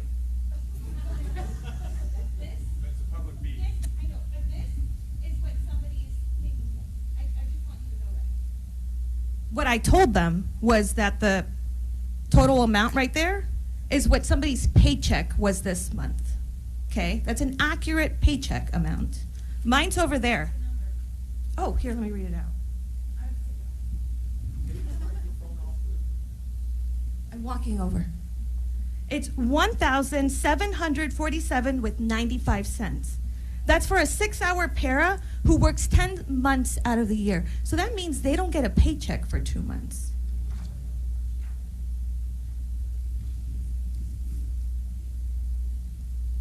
Just, it's going to stay there, don't worry. Okay, member number 1. Good evening, board members. When I was younger, working for the Escondido Union School District was seen as an honor and a privilege. Today, unfortunately, it is often seen as a temporary job, something people do in the meantime, as in, I'll work here until I finish my degree, or I'll stay until I find a job that pays a livable wage. At the last board meeting I attended, it was acknowledged that low wages lead to high turnover, and that's exactly what we're seeing. Staff leave because they cannot afford to stay. Positions go unfilled, and the employees who remain are expected to absorb the extra work. We are often understaffed and overworked, and that directly impacts the students we serve. That's why the proposal for a significant stipend increase for board members is so difficult to understand. Instead of allocating more money to board stipends, I ask those funds be directed where they are truly needed, to our schools, to our classrooms, to our students. It's hard to reconcile how a raise for the board can be considered affordable, while the students I work with don't have access to after-school tutoring, don't have bus transportation to get to school, and often have to raise money themselves just to participate in activities that should be part of a well-rounded education. Our priorities should reflect the need of the students and staff who support them every day. I urge you to reconsider and invest those resources where they will have the greatest impact in our students and in our schools. Turning the page. Good evening, members of the board. Thank you, Ms. Navarrete, for reading the statement. More than a statement, this is a plea to reconsider the decision to increase board stipends from $400 to $200 per month. This represents a 500% increase. Just last month, we heard classified staff speak about their struggle to earn livable wage. In response, Mr. Polson acknowledged their concerns and concluded with the words, "I don't know what the answer is." The answer is simple. Put students and staff first. You are public servants. This increase sends the wrong message. A 400% raise for yourselves while classified staff receives only a 0.75% increase is difficult to justify, even harder for the community to accept. A $2,000 monthly stipend, in addition to benefits, does not reflect the spirit of public service or a student-centered focus. Many in the community already feel disconnected between the board and school sites. This decision only deepens the divide. I urge you to reconsider and demonstrate through your actions that students and staff truly come before self-intent. Next one. It says, dear members of the board, a $2,000 monthly stipend is what many para-educators, oh, this is where this is gonna, earn for working full-time, hands-on with students every single day. For us, this is not supplemental income, it is survival. Para supports students through behavioral challenges, academic struggles, and emotional crisis. On difficult days, we are bitten, scratched, hit, and injured. I have personally seen my fellow paras sustain bruises and other injuries while doing their job with care and dedication. To award yourselves a stipend equal to what we earn for service that does not carry the same daily physical and emotional demands feels misaligned with the realities that our staff face. I ask you, have you spent time on school sites recently? Have you visited a classroom, sat in a staff lounge, or listened directly to classified employees about what they're experiencing? If you believe this increase is justified, are you willing to stand before classified staff, parents, and the broader community and explain that decision face to face, not from behind a dais, but in the space where the real work happens? I urge you to reconsider this decision and demonstrate through your actions, not just your words, that students and staff truly come before self-interest. Last one, I promise. Dear board members and cabinet, I'm writing to say how deeply disappointed it is that our board and cabinet will allow unfair compensation to take place. Our district is facing declining enrollment, ongoing budget concerns, and difficult cuts that directly impact students and staff. Yet employees across the district, both classified and certificate, receive only a 0.75% raise, with no cost of living adjustments. Many of the employees who keep our schools running every day still struggle to earn a livable wage. It is extremely concerning that in this environment, the board is considering increasing its own compensation. At a time when staff are being asked to do more with less, this sends a message that those at the top are prioritizing themselves over the needs of the people and the programs that support students. What makes this even more troubling is that it has been openly acknowledged that some classified employees rely on food drives to get by. When the people working directly with students cannot afford basic necessities, something is deeply wrong with our priorities. I must also say that it is disappointing that district leadership has allowed this to move forward without stronger pushback. Many of you serving in cabinet positions come from school sites, once stood alongside the very employees now struggling to make ends meet. It is difficult to understand how those roots seem to have been forgotten. EUSD should be focused on investing in its schools, its students, and the employees who are the boots on the ground every single day. Instead, this proposal gives the appearance that leadership is comfortable increasing compensation at the top while those carrying out the daily work of educating and supporting students continue to struggle. I urge the board to reconsider this action. Leadership should reflect the value we claim to uphold in supporting students, valuing employees and putting resources where they matter most in our schools. Respectfully, an employee who will no longer vote for school bonds, since there is money to raise at the top, but not enough to invest where it is needed. Thank you so much for listening to us and for actually looking us in the eyes while you listen to us and not on our phones. Thank you so much.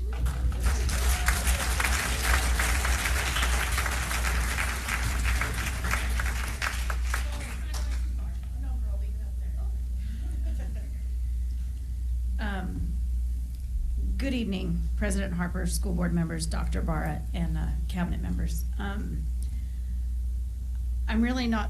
trying not to lose it because I look around this room and I can't be more proud of the educators and the amazing people and classified staff that we have in this district. In the two other rooms, you guys rule. And by the way, they're full. 2 rooms full.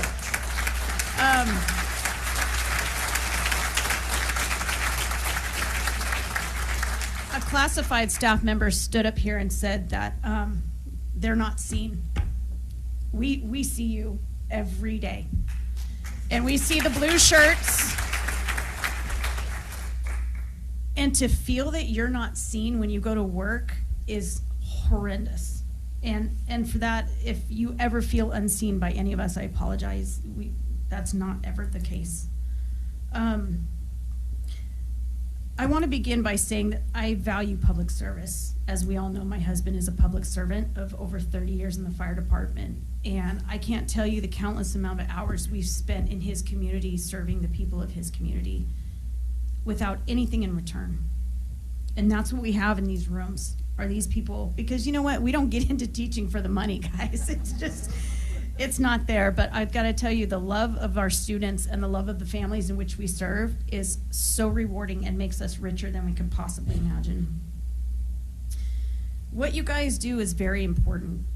It requires a lot of time, thoughtfulness, and a commitment to students, families, and staff. Stepping forward to serve must be done without getting anything in return. You do it because you believe that you can help make the community of Escondido better. We are currently facing a budgetary crisis. Programs are being evaluated, resources are tight, and families are worried. Staff members are being asked to do more with less. School site budgets are being reduced, and every dollar matters right now. At the board study session on February 19th, 2026, Michelle Cagle discussed the need to move money from unrestricted funds to restricted funds to pay for necessary obligations. Your increased stipend is not a necessary obligation. We don't have the money. We are robbing Peter to pay Paul, and that itself is an issue.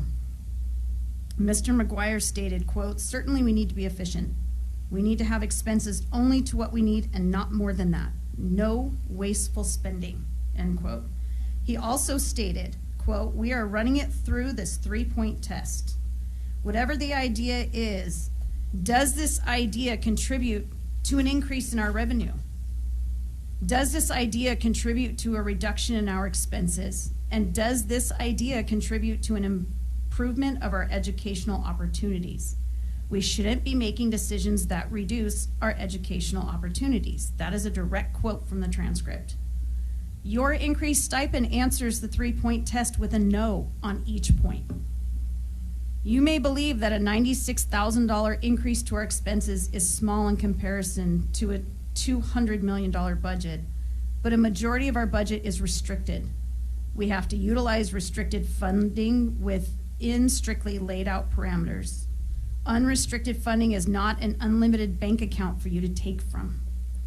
In that context, a request for a $2,000 stipend for board members raises serious concerns.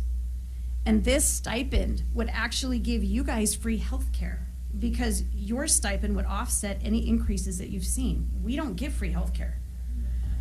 When we're asking teachers and staff to absorb cuts, it becomes very difficult to justify additional compensation for board service, especially when attendance has not been consistent. Joan, Zesty, and Doug, you are heavily invested in this community, and it is seen and recognized by our members, so thank you. Public service carries accountability. If meetings are missed, if outside community events are unattended, if visibility engagement are limited, it undermines the public trust. Community presence matters, representation matters, and showing up matters. These events that you guys are asked to go to are not optional in spirit. They are a part of the relationship between the board and the public it serves. Leadership is not only about voting during meetings, it's about engagement, listening, and visibility. One of the largest complaints I receive from our members is that collectively as a school board, you do not respond to concerns and emails from the staff in USD. Of all the emails I've personally sent you, I can count on one hand the responses I've received. Ignoring us is what brought all of these people here. And you see us now, and we will not be ignored.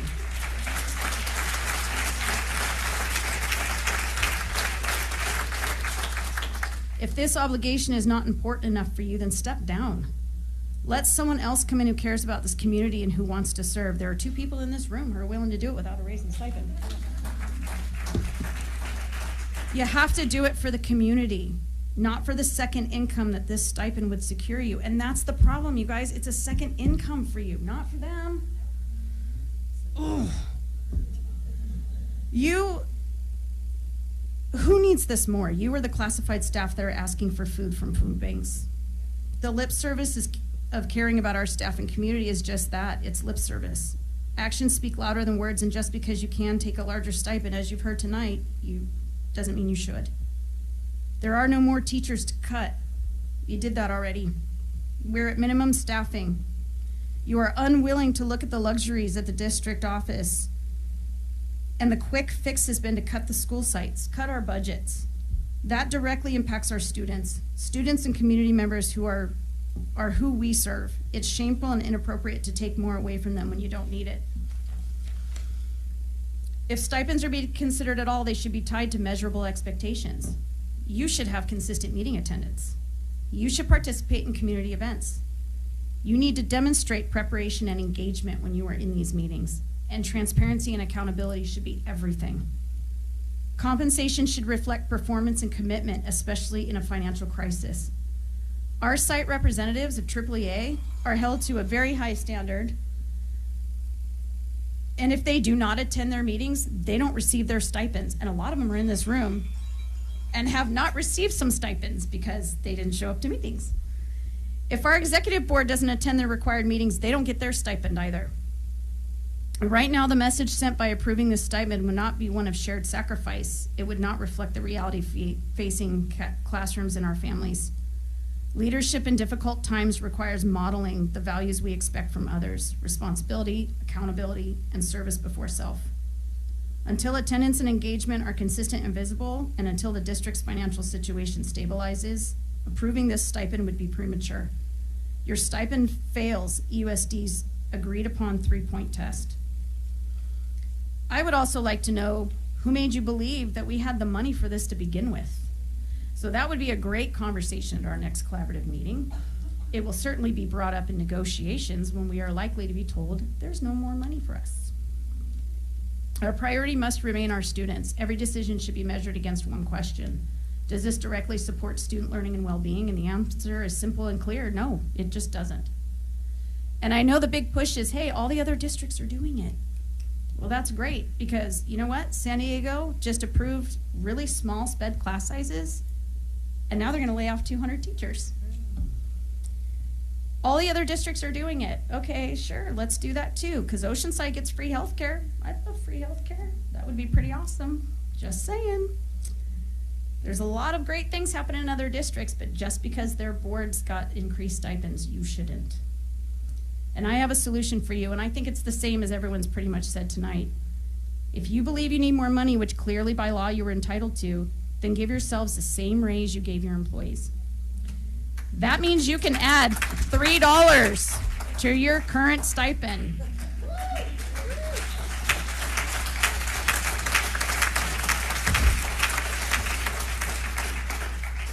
You can have the 0.75% like we all did. $3 won't buy you much, that's for sure, but now you can put it into a personal perspective. Again, this stipend would be a second income for you. It is not what the law intended. The law was intended for people who are struggling financially and cannot serve on a school board to be involved in their community because it would create an undue hardship. That is not any of you as far as I'm aware. And if you really believe in the intent behind this law, then I urge you all to clear the path for other community members to sit in those chairs. And according to our tax data, the per capita income of this community stands at $40,030 annual income. Your proposed stipend is over half of that. Do the right thing. Set a positive example and do things for the right reasons. Follow the example that AAA and all of its members and our classified staff have set. Hold yourself accountable. Earn your position and serve this community the way you were elected to do. I know it's hard. You guys have been beat up all night. I don't deny that. But so have all we. Every day in our classrooms, we get beat up. We get scratched, puked on, punched, kicked.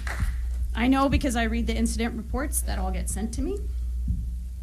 So do not vote this stipend in, not now and not in the summer when you think we won't show up, and not for a while until we have a more stable budget.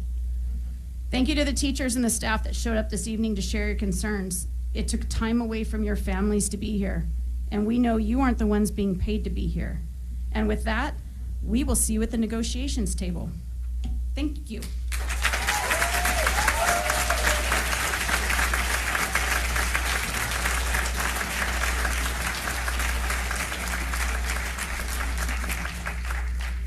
Thank you. We are going to take a 5-minute break. We'll be back at, let's see, 9:09.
Mr. Paulson. Calling Mr. Paulson. There he is.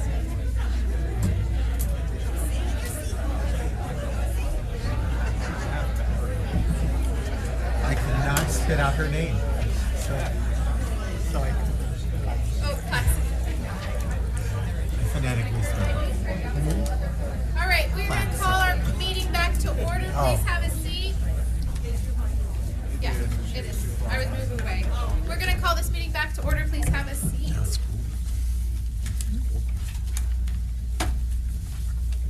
Written communications have all been distributed. We are moving on to the consent agenda. Is there any items someone wanted pulled or anything? Otherwise, I'm looking for a motion. Move approval of the consent agenda as presented. Thank you, Joan. I'll second. Thank you, Mark. All those in favor, say aye. Aye. Passes 5-0. On to G1, the study session meeting change.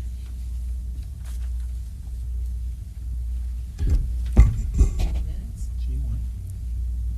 No, it's on consent. That's on Oh, it's on consent? I'm Yeah. so sorry. We're I on apologize. M1. I'm on it. I apologize. M1, the Okay. appointment of commissioner. Yes, tonight, before the board is the appointment of Krista Klaksik as the board appointee to the Personnel Commission for the term of March 6th, 2026 through December 1st, 2026. Do I have a motion? Motion to approve. Thank you, Frank. Do I have a second? I will second. Oh, sorry. Doug, seconds. I'll second. All those in favor? Aye.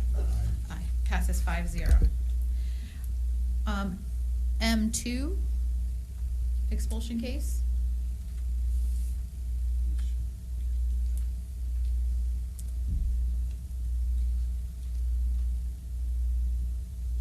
For case 2025-26-03, recommendation for full expulsion, and it will return November 14th of 2026. Do I have a second? Second. And this is a roll call vote. Mr. Paulson? Aye. Ms. Gardner? Aye. Mr. Houston? Aye. Mr. Olson? Aye. And I vote aye.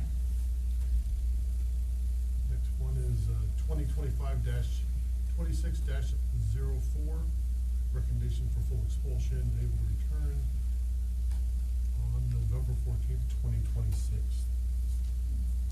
Do I have a second? Second. Thank you, Joan. Mr. Paulson? Aye. Mrs. Gardner? Aye. Mr. Houston? Aye. Mr. Olson? Aye. And I vote aye as well. On to M4, Human Resources.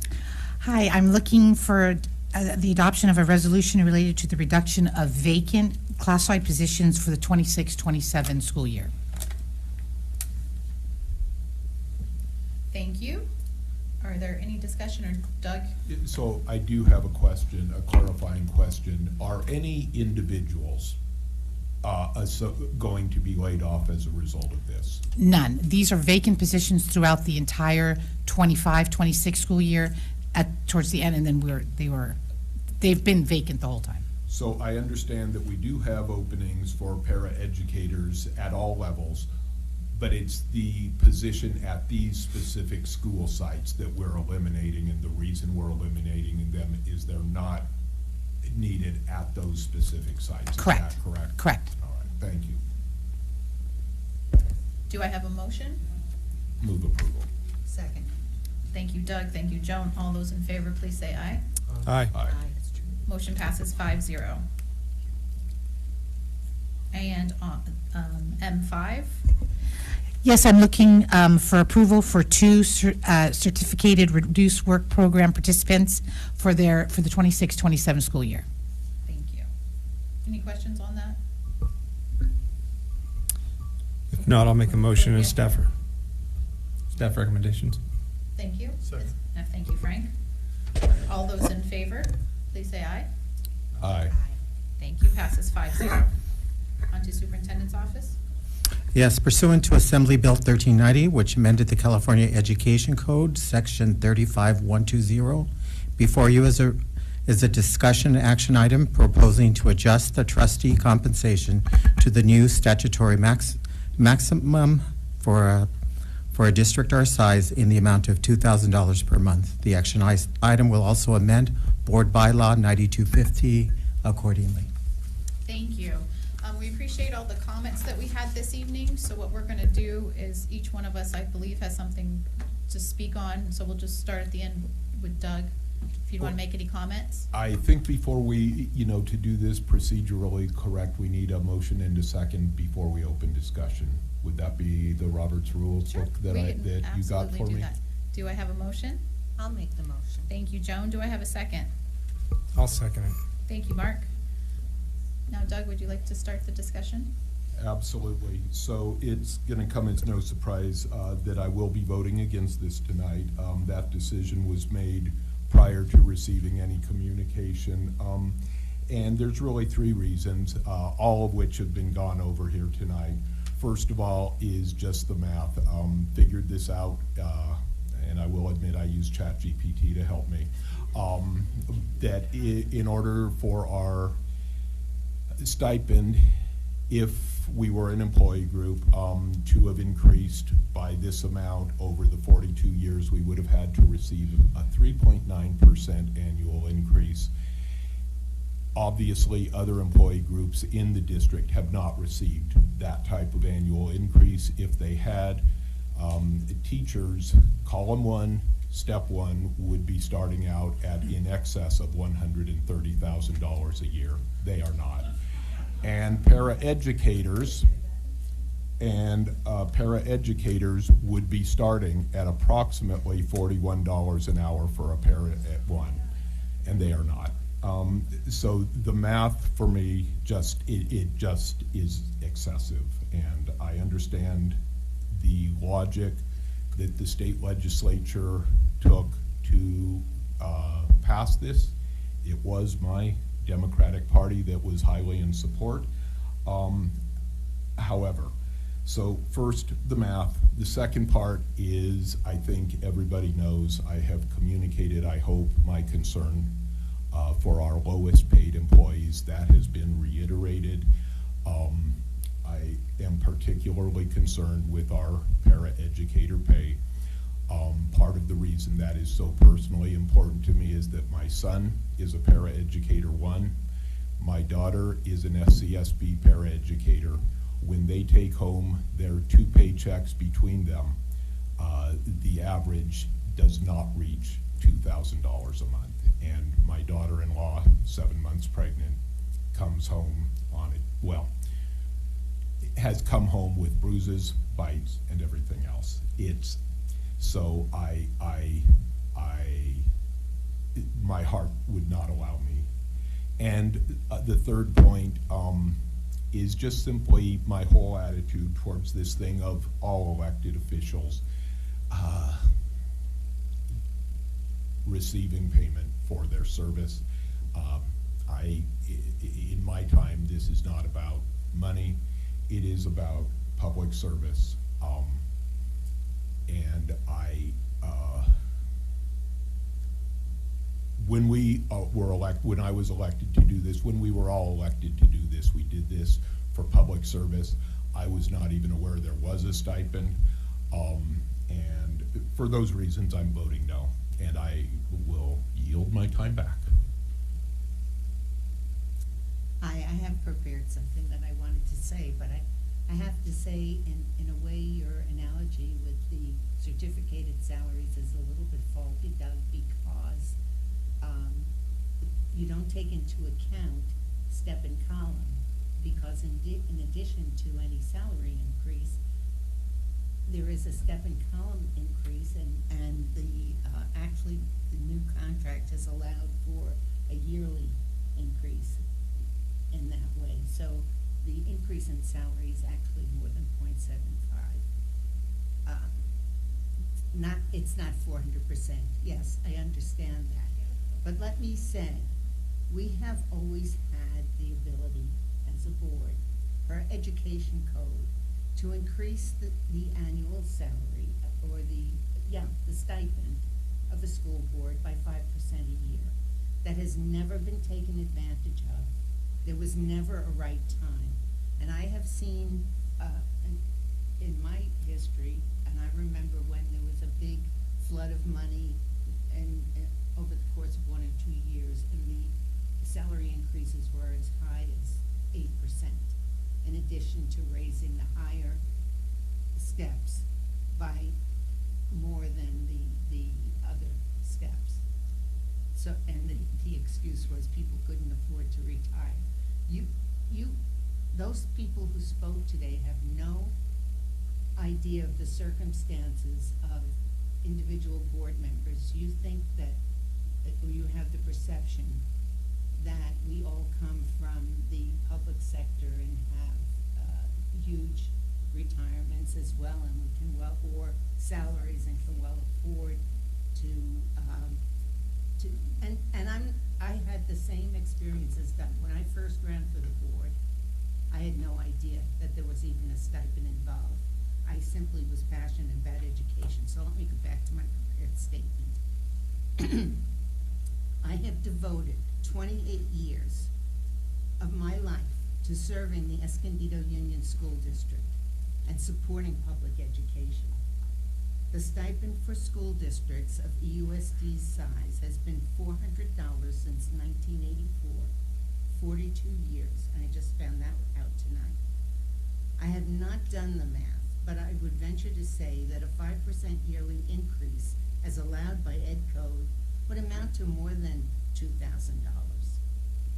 I was not aware that there was a stipend involved when I first ran for a board seat in 1998. My husband and I financed my campaign because I was passionate about education, the direction of education in Escondido. Anyone who knows me knows the story of the math wars. We now have 5 board members committed to public education, and they all contribute from their own perspective, and it's very valuable to the district, believe me. That's why there are 5 and not just 1. One of the emails I received talked about being paid $222 an hour, if that came to pass, the $2,000 a month. Bless their hearts. They do not see the time devoted to reading the agenda, preparing for the meeting, serving on various committees. We were respectful when you were speaking, so please keep your comments quick. And I listened and I read every email that I received, and I paid attention to it, and I tried to include some responses in my remarks. Preparing for the meeting, serving on various committees, attending district and education foundation events, and keeping, in addition to occasionally being sued, and keeping current with issues affecting education, visiting schools and school presentations. None of you know the circumstances of individuals who serve on the board. I am hoping that offering a respectable stipend will add more interest in serving and more feeling the need to invest the time to justify a reasonable stipend. So in other words, you get what you paid for. Our EUSD staff, certificated and classified, are all dedicated to the EUSD family and support all of our students and their families. However, only parent volunteers work for free. Many of those parent volunteers would make outstanding board members if they could afford to. We heard from one tonight who had to take a job with the district because she needed the money. She would serve as an excellent, I'd love to see her run for a seat on the board if she could afford to. If a stipend, perhaps that stipend could allow them to afford childcare for the many obligations of a board member, for instance. Lastly, most elected boards and city councils have seen increased compensation for their community service, incrementally and with little notice. It's only school boards that have gone for years without any increase to their stipend. Would you rather have a board comprised of figureheads, either seeking name recognition in preparation for running for a higher office, public office, because they can afford it?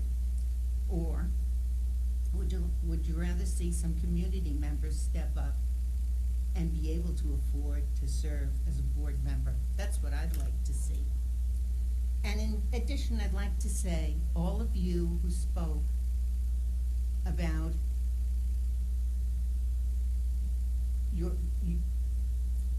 the increases that you got, let me remind you that every time you serve on a committee or spend extra time, you submit a timesheet, even...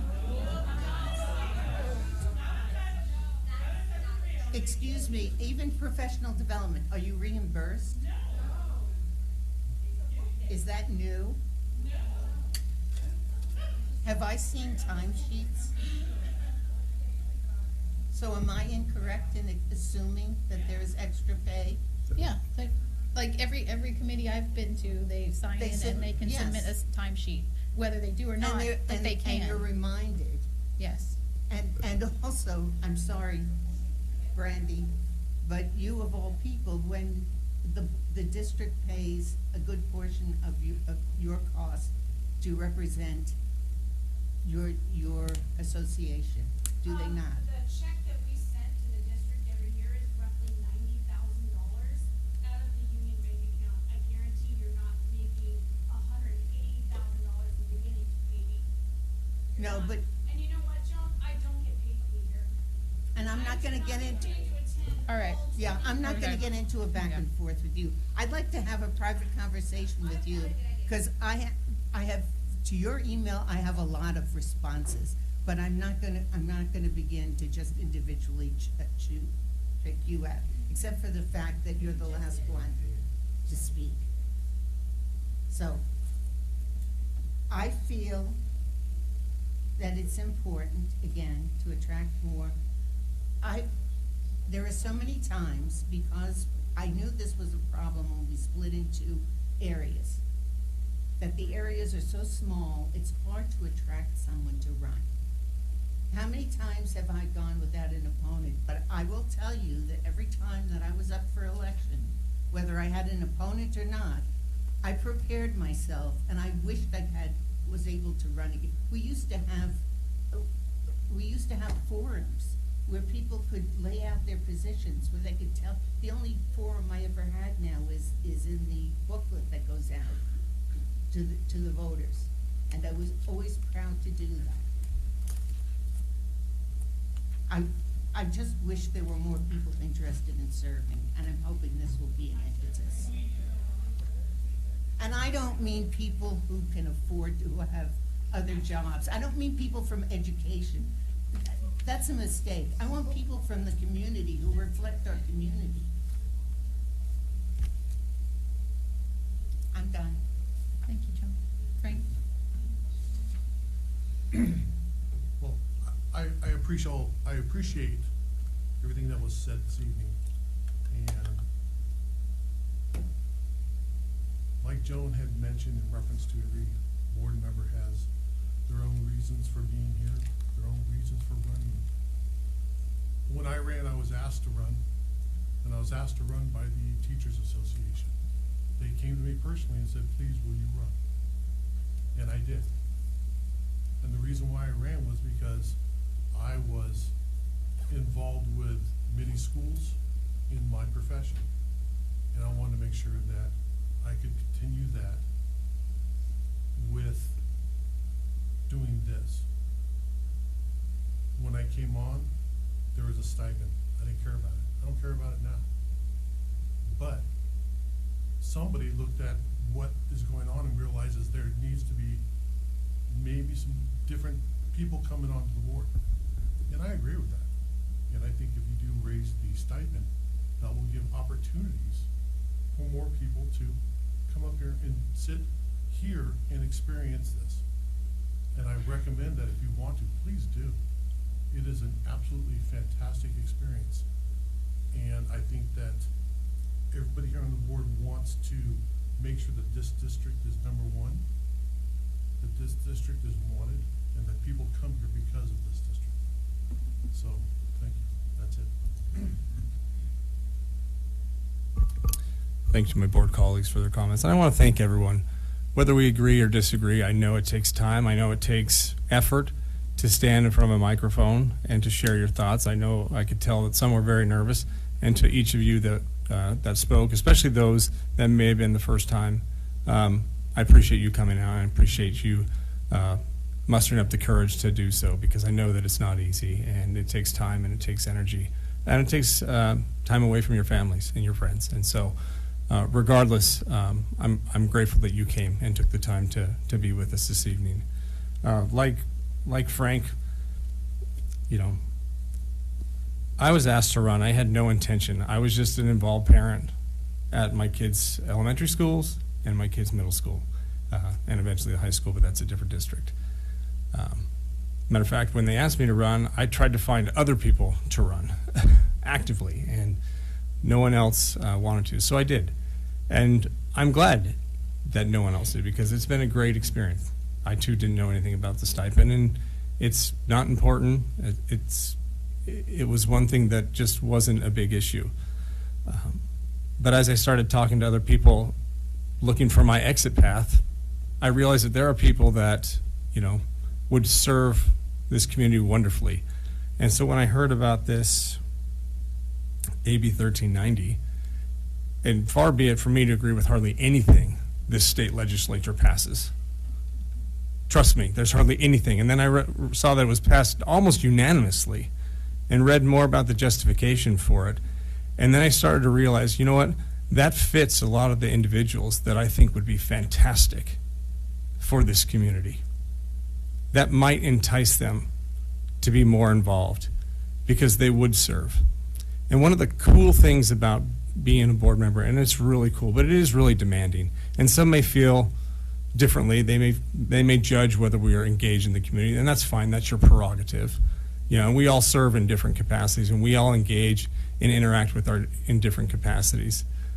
And that's how you find your footing in this position. Each of our districts are different, and we serve in different ways.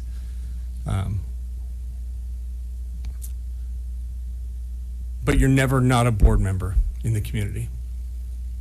So when I'm at a soccer game at the high school, and I get the opportunity to talk to one of our teachers who shares the concerns that she's had to remove her child from our district and put him in a charter school for an hour, that's a special moment that they are sharing those things with me. Or if I'm walking my dog through a baseball game and someone pulls me aside and has things, those are great opportunities to engage with the community, and it happens all the time. So you're never not a board member. And that's not to justify any stipend. That's to say that we can interact and engage with our community in different ways, the ways that we find most beneficial. And that's the cool thing about serving in this capacity. And if we can expand that opportunity to more people to engage with their communities in this capacity and to bring those new ideas and those diverse ideas by this process, I think that's a good thing. And you may disagree with us, you may disagree with my support of this, and you may disagree with the state legislature and their support of it. But I hope that you respect the opinions of myself and the board, my board colleagues, and that's all I have to say. Thank you. Thank you. I have thought long and hard about what I wanted to say, because we definitely can pick apart each other's arguments. We definitely can make our points and our counterpoints. And I want to bring it back to our kids. We have the luckiest kids in the whole area, and we have them because they have you as teachers, they have you guys as paras, they have our M&O department, they have our principals who care so much that they'd stay here till 9:30, 9:45 at night to fight for them. And I appreciate that, because that's what our students deserve. Now, this is an awkward topic. We're talking about giving ourselves a raise. You never get to decide to give yourself a raise. You can decide to get another job. You can decide to go somewhere else. That's usually the option you have if you'd like to make more money. But I know you guys are here because of our students. And you take the pay that we are able to afford and you serve. And you have diligent hearts with it. So I know and I'm trying to be very careful with my words because I know you guys are very passionate and what we really mean out of our hearts can be twisted. Like when it's published and when you guys write about it, you're gonna twist what we say and you're gonna say they didn't care, they don't care about us, they don't care about our plight, they don't care what we have to do every day. And I'm gonna disagree with you on that. I spend so many hours out in our community, out in our schools, talking to our parents, talking to our teachers, talking to the paras. Have I made it into Jamie Russo's class? I have not. But guess where I will be, hopefully next week, reading to those students. And it's not about an invitation, but it's also actually is about an invitation because I know I can, as a board member, that carries a weight, and I know all teachers aren't comfortable with that. So when I do get an invitation, I try to honor that invitation and show up. I try to show up like you guys do every day. Now, we're gonna pass a 400% stipend increase. I understand that is a shocking number, but I truly believe we need more community members that are in our community. I was respectful for when you talked. When I started on this board, I had a newborn, and I still showed up. I paid for my babysitter so I could show up, and I still show up, and she's turning 12 this weekend. I am not trying to discount anyone's plight. I kind of compared it to my children. I have 3 girls. And if I say I love you to one of them, do you know what the other 2 do? Oh, you don't love me. And I feel that's kind of the choice we're given right now, and that's not true at all. We fought in the last negotiations. We tried to fix benefits. We tried to fix the step and column. We fixed a ton of language. We have a one-time pay. Of course we know you are worth more than 0.75%. There is no doubt in anyone's mind on this board that you guys aren't worth more than 0.75. But we are trying to balance and battle constant outside pressures to make sure we don't have layoffs like other districts, that we don't need to make huge cuts, and we can do everything we can. You may not believe that, but it's truly what we fight for and what we push for. I wish, one of the things I wish is that we could turn our energy towards things that can change that. Because we don't have control over the money, and you guys, again, are going to twist our words and say, well, you can take the $96,000 and you could put it to that. I understand that. We need to fund education at a level that is sustainable for everyone. Do I think it's okay that our paras get $16 an hour, $17 an hour? Absolutely not. No one believes that's what they should be paid. But that is the reality of the budget the state gives us. It is. So if you would like a raise, you tell me who you want to cut. I was not trying to get upset tonight because I care for every single person in this district, and I'm trying to do the best for them. I serve hours and hours away from my family, missing games, missing events, and I know you guys do too. That's why I'm saying, please don't twist my words. I know you all do, and that's what I'm trying to give you credit for, and that's what I appreciate about you, and appreciate your dedication. So I have a very hard time that every time we have a disagreement, you come up here and you tell us that we don't appreciate you, because that's not true. That is not true at all.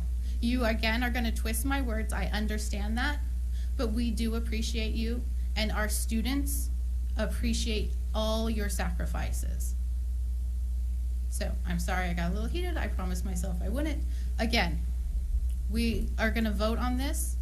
I appreciate everyone's comments. I want people to be able to serve on this board that don't have the financial independence to do so. I work 2 jobs, so I can support my family and have time for this board. I want people to be able to be on this board that don't have that financial freedom to really represent our community. So that's all I have to say. Beautifully said. Thank you. Let's vote. All those in favor, say aye. Aye. Aye. All those opposed? Nay. Thank you. Passes 4-1.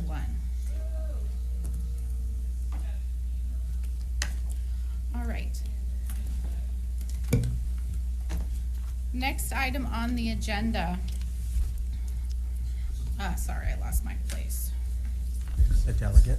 CSBA. The CSBA delegates. Thank you. Doug, did you want to go through the delegates? Yes, Our I would like to suggestions? nominate the following individuals for delegate assembly for CSBA. I'd like to start off with Melissa Crow from Warner USD, Don Perfect from Ramona, Eddie Jones from Fallbrook Union High School District, G. Wamak from Delmar Union, and Rhea Stewart from Cardiff, as well as write-in candidate Maria Betancourt Castaneda from National Union School District. That's their elementary district. Okay, the write-in. And that's the write-in, and I would also like to say that I'm very happy that there are several inland North County candidates this time, which is rare. Excellent. Any modifications? No, I suggest that we approve Doug's list. Excellent. Okay, so we will move for that. Joan, do I have a second? Thank you, Frank. All those in favor? Aye. Aye. Motion passes. On to business services, YMCA Appleby facility use agreement. So, as you know, as we've talked about, our pool over to the YMCA where our students get to go every day of the school year for a week at a time for each school, learn how to swim. A lot of great things happening over there. There's another building as part of that facility, as part of the larger partnership that we're involved in with other National University, Neighborhood Health, YMCA themselves, and us.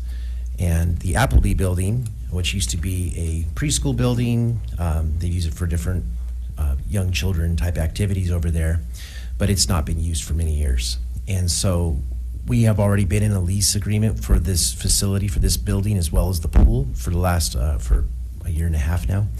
And this agreement would extend that by another 8 years, which would be alignment with the same term that the pool agreement is for. And that would give us the ability to build out something amazing in it. I'm going to let Rick talk a little bit more about what our plans are for in that building. Go ahead, Rick. Great. Thank you, Mr. McGuire, and thank you, President Harper.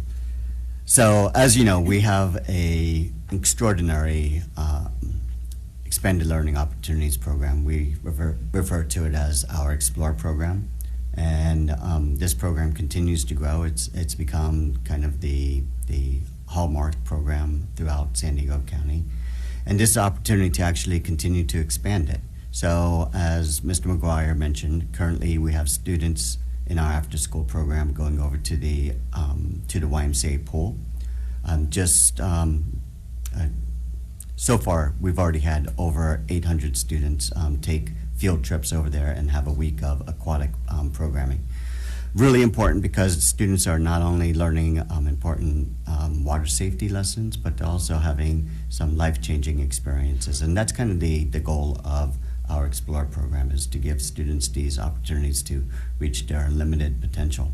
So now we're taking it to the next level, and we have a facilities use agreement with the YMCA for the Appleby building. And just to point out, it's not the same spelling as Appleby, the restaurant. It's having a lot of confusion as we describe this opportunity. So the goal is that when students go over to the complex, we'll be able to actually increase the amount of trips over to the complex, and half the time the students will spend in the water, learning water safety as well as just having fun and learning how to swim and be proficient. And then the other half of the time, students will explore these opportunities that we're actually still developing, which is super exciting. Right now, the buildings are vacant, and it's like a blank slate. So all the way down to the flooring, the walls, but more importantly, the education opportunities that the buildings hold. So we have a team of 12 educators throughout the district who are helping us design this learning experience, as well as several administrators from the Explore program.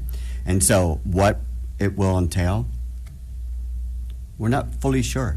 We're going to actually spend some time visiting other complexes throughout San Diego County. We have our first field trip happening next week, where we're going to see some of the innovative spaces throughout the county, and then come back together and visualize what it is that we want for our students. But I can assure you, whatever that is, it's going to be amazing. This group of educators and administrators are really passionate about bringing opportunities to our students, and this is going to be a great opportunity to actually do something extraordinary. Without a doubt, this will become a lighthouse for other districts to really see the potential of after school and spring and summer programming. So really excited, lots to continue to explore, and we'll keep you abreast as we build this out. So yeah, unlimited potential. Unlimited potential. And this would be paid for out of our after-school program funds. So it's up for vote for the 8-year extension of our, and with some additional aspects of it for exclusive use and all of that, so that we can build out the inside of it along with what our educators discover. So those are specifically earmarked for the ELO program? Yes, these are monies we get from the state specifically for after-school program, and so it would give our kids opportunities when they go for the swimming. They can only be in the pool for so long. They kind of sit next to the pool right now. This would give them a space to go to outside of when they're at the pool, and then also just additional trips over there beyond just even related to the pool, but to have that opportunity, even during spring break and summer, to have that facility. And actually, when we visited at that time, the kids were doing artwork. Yeah. I expect we'll be doing something much more. Yeah. That's great. The artwork they're doing is great, but something that and much more to be able to do if we have our own building there. So. Yeah. Sounds like a great plan. We're so fortunate that we were able to maintain the Y in Escondido and have that opportunity for our kids. That's right. Quick question, and I'm very excited about how we're expanding our relationship with the YMCA and providing that service to the community. And I realize we are funding this through our ELOP program and the funding. In the event ELOP funds are diminished or disappear because we don't know what the state's going to do we have a clause in the contract that allows us to make an adjustment if that were to have happened or happen? I'm going to ask Michelle Cagle to come to the podium a little early for her topic, because she was Sorry, working with me Michelle. so much on this project. But part of the idea here is to use some of our monies that we have available to us from previous years that weren't spent as we were building the program up to prepay, so that we would have this even if the funds were cut off in a future year. As long as there's a plan in the event that something like that happened. That was my only question. As long as the answer is in the affirmative, then that. Oh, that yes. Okay. We're going to protect ourselves always in the event of that. But I'm sure the YMCA is going to want that continuity of funding and want to make sure we have that right in place. And if we do, thank you. Yes. Question. This amount of money is for the entire 10-year. This isn't an annual fee, is it? No. It's just a one-time. And again, this is why I've asked Mrs. Michelle Cagle to come to the podium.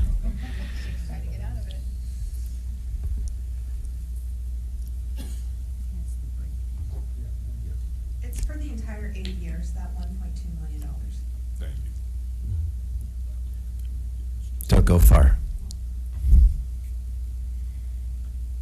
All right, any other questions on it? No, do I have a motion? Move approval. Second. Thank you, Mark. All those in favor, please say aye. Aye. Motion passes 5-0. Oh, good, you're there. Oh, she's already here. So now Michelle's going to present our second interim, which is our second opportunity of the year to make a revision, for the board to adopt a revision to our budget with all of our financials as of January 31st. So she's going to present that now. You just took my intro. You're welcome. Good evening, President Harper, board members. Tonight we will be presenting our second interim, the district's financials as of January 31st. We're going to recap what was presented at the board study session. There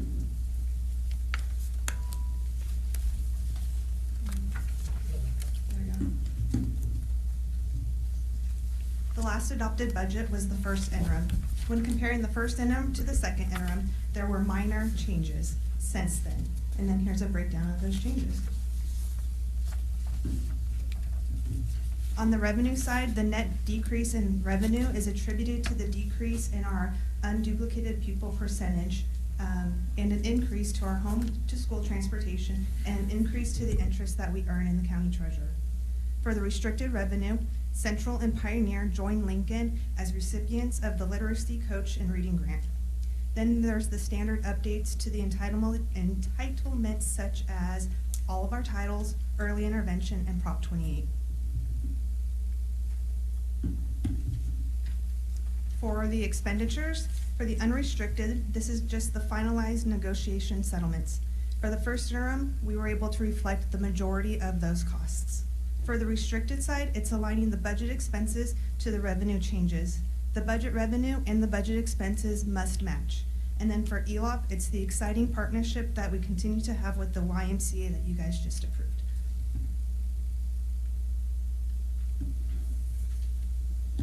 Our multi-year projection. At the board study session, we presented a preview of this MYP. This final MYP is as of second interim. I always forget the green box. The green box, as always, indicates that we are meeting our reserves in the third year and we're fiscally solvent. I'd like to point out that what the difference is between this MYP and what was presented at the board study session is the fourth year.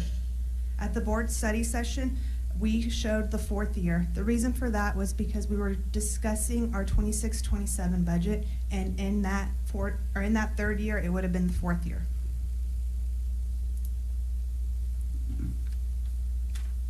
And then our next steps, the governor's May revision.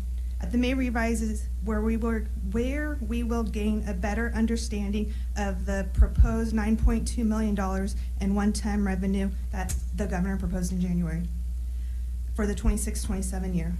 At this time, we do know that the state revenue is coming in higher than projected, and the state still has to make education whole from when they paused the minimum revenue requirement to fund education a couple of years ago. And then after that, we'll be doing the adopted budget in June for 26-27. Any questions?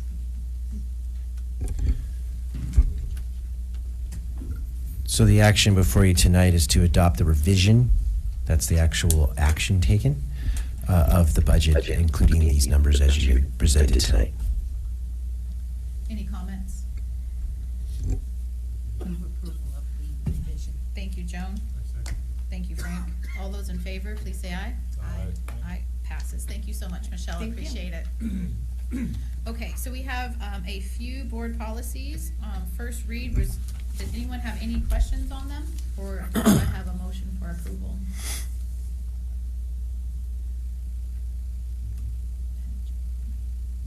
Wait, Joan. I saw your notes. I know you read. Well, I don't know, it's only 3311 on bids, the circumstances justifying awarding contract to other than the lowest bidder. Is your mic on? Yes. Is it? Okay, I'm sorry. just not talking into it, sorry.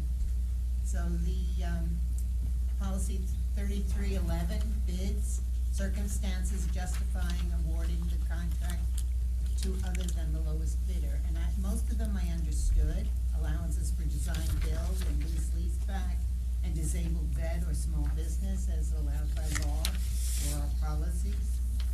But the electronic data processing, I don't understand why we would be able to go with other than the lowest bid, and transportation services, so. So what's happening with this too, we brought back a couple of other board policies previously, where there's a lot of additions of things around conflict of interest, so that's a lot of what's in here. But also these provisions that are in the green there, the word of contract, are actually bringing elements of the public contract code that have been in existence for many years, even when I was a purchasing director.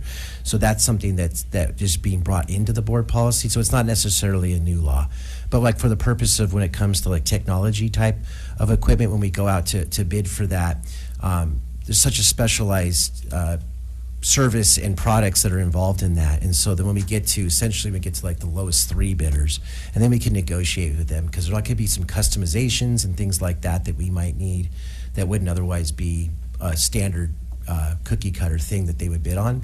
So it allows us, the public contract code has always allowed us to negotiate with those three lowest bidders at the end of the process to come to an agreement, and then to determine which of those are we going to award a contract to. So we're not held to that lowest bidder, because there's just so many nuances when it comes to the technology type services. But they would all have the same opportunity. Yes, we would have to set out what our scope, what we're looking for. To modify according to the same. And technology's always changing and updating all the time, and so to keep up with that, that's why it allows us to have the ability to not just be forced into a contract with the lowest responsible bidder, but to then have that opportunity to engage further on there's so many different ways that technology can go to solve our issue or the challenge I'm trying to overcome, the reason why we're getting that technology. And so, but like I said too, this is not new law. This has been in the public contract code for a long time. You explained some of it in the update, but I wasn't, I wanted a clearer explanation, and I appreciate it. So otherwise, I'm fine with all three. Okay. Any other questions? Move approval of all three policies as presented. Thank you. Second. Thank you, Mark. All those in favor, please say aye. Aye. Aye. Motion passes 5-0. On to board members' reports. Doug, can you get us started? I can. We attended the study session of planning for next year with, and that was a tremendous success. Thank you to everybody involved. I have been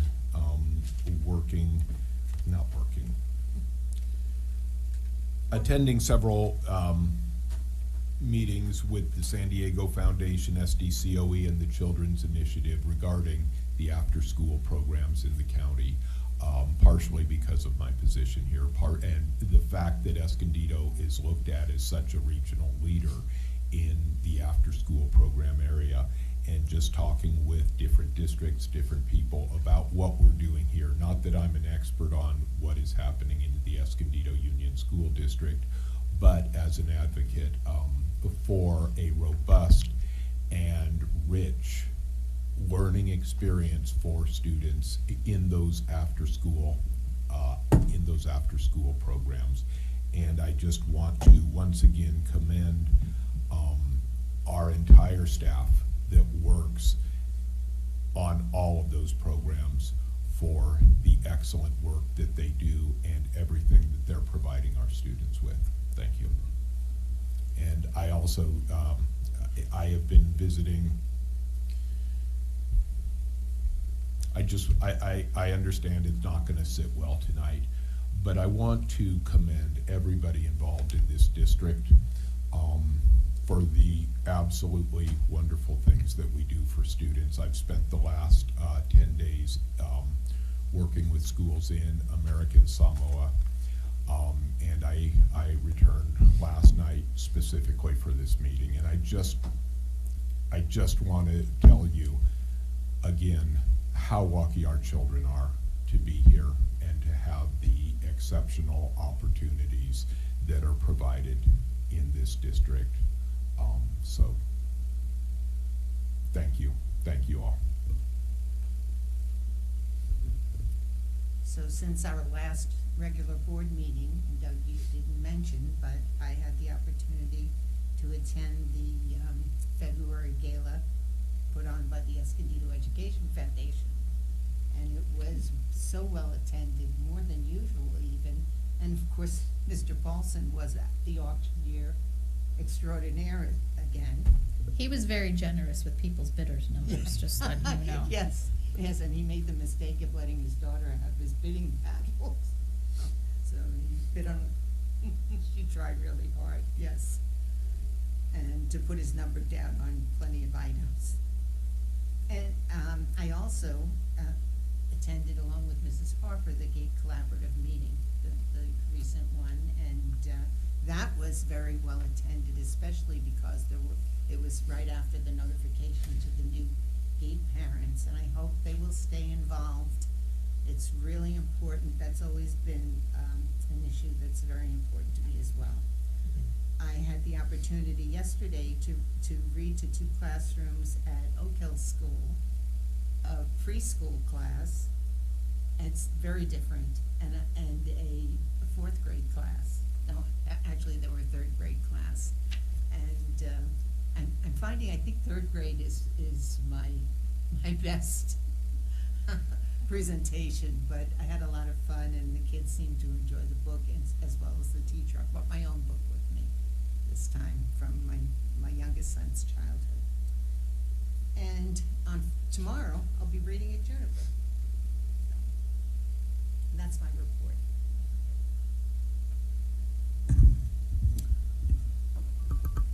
I don't really have a report, only just wanted to thank everybody for showing up tonight and providing us with your information.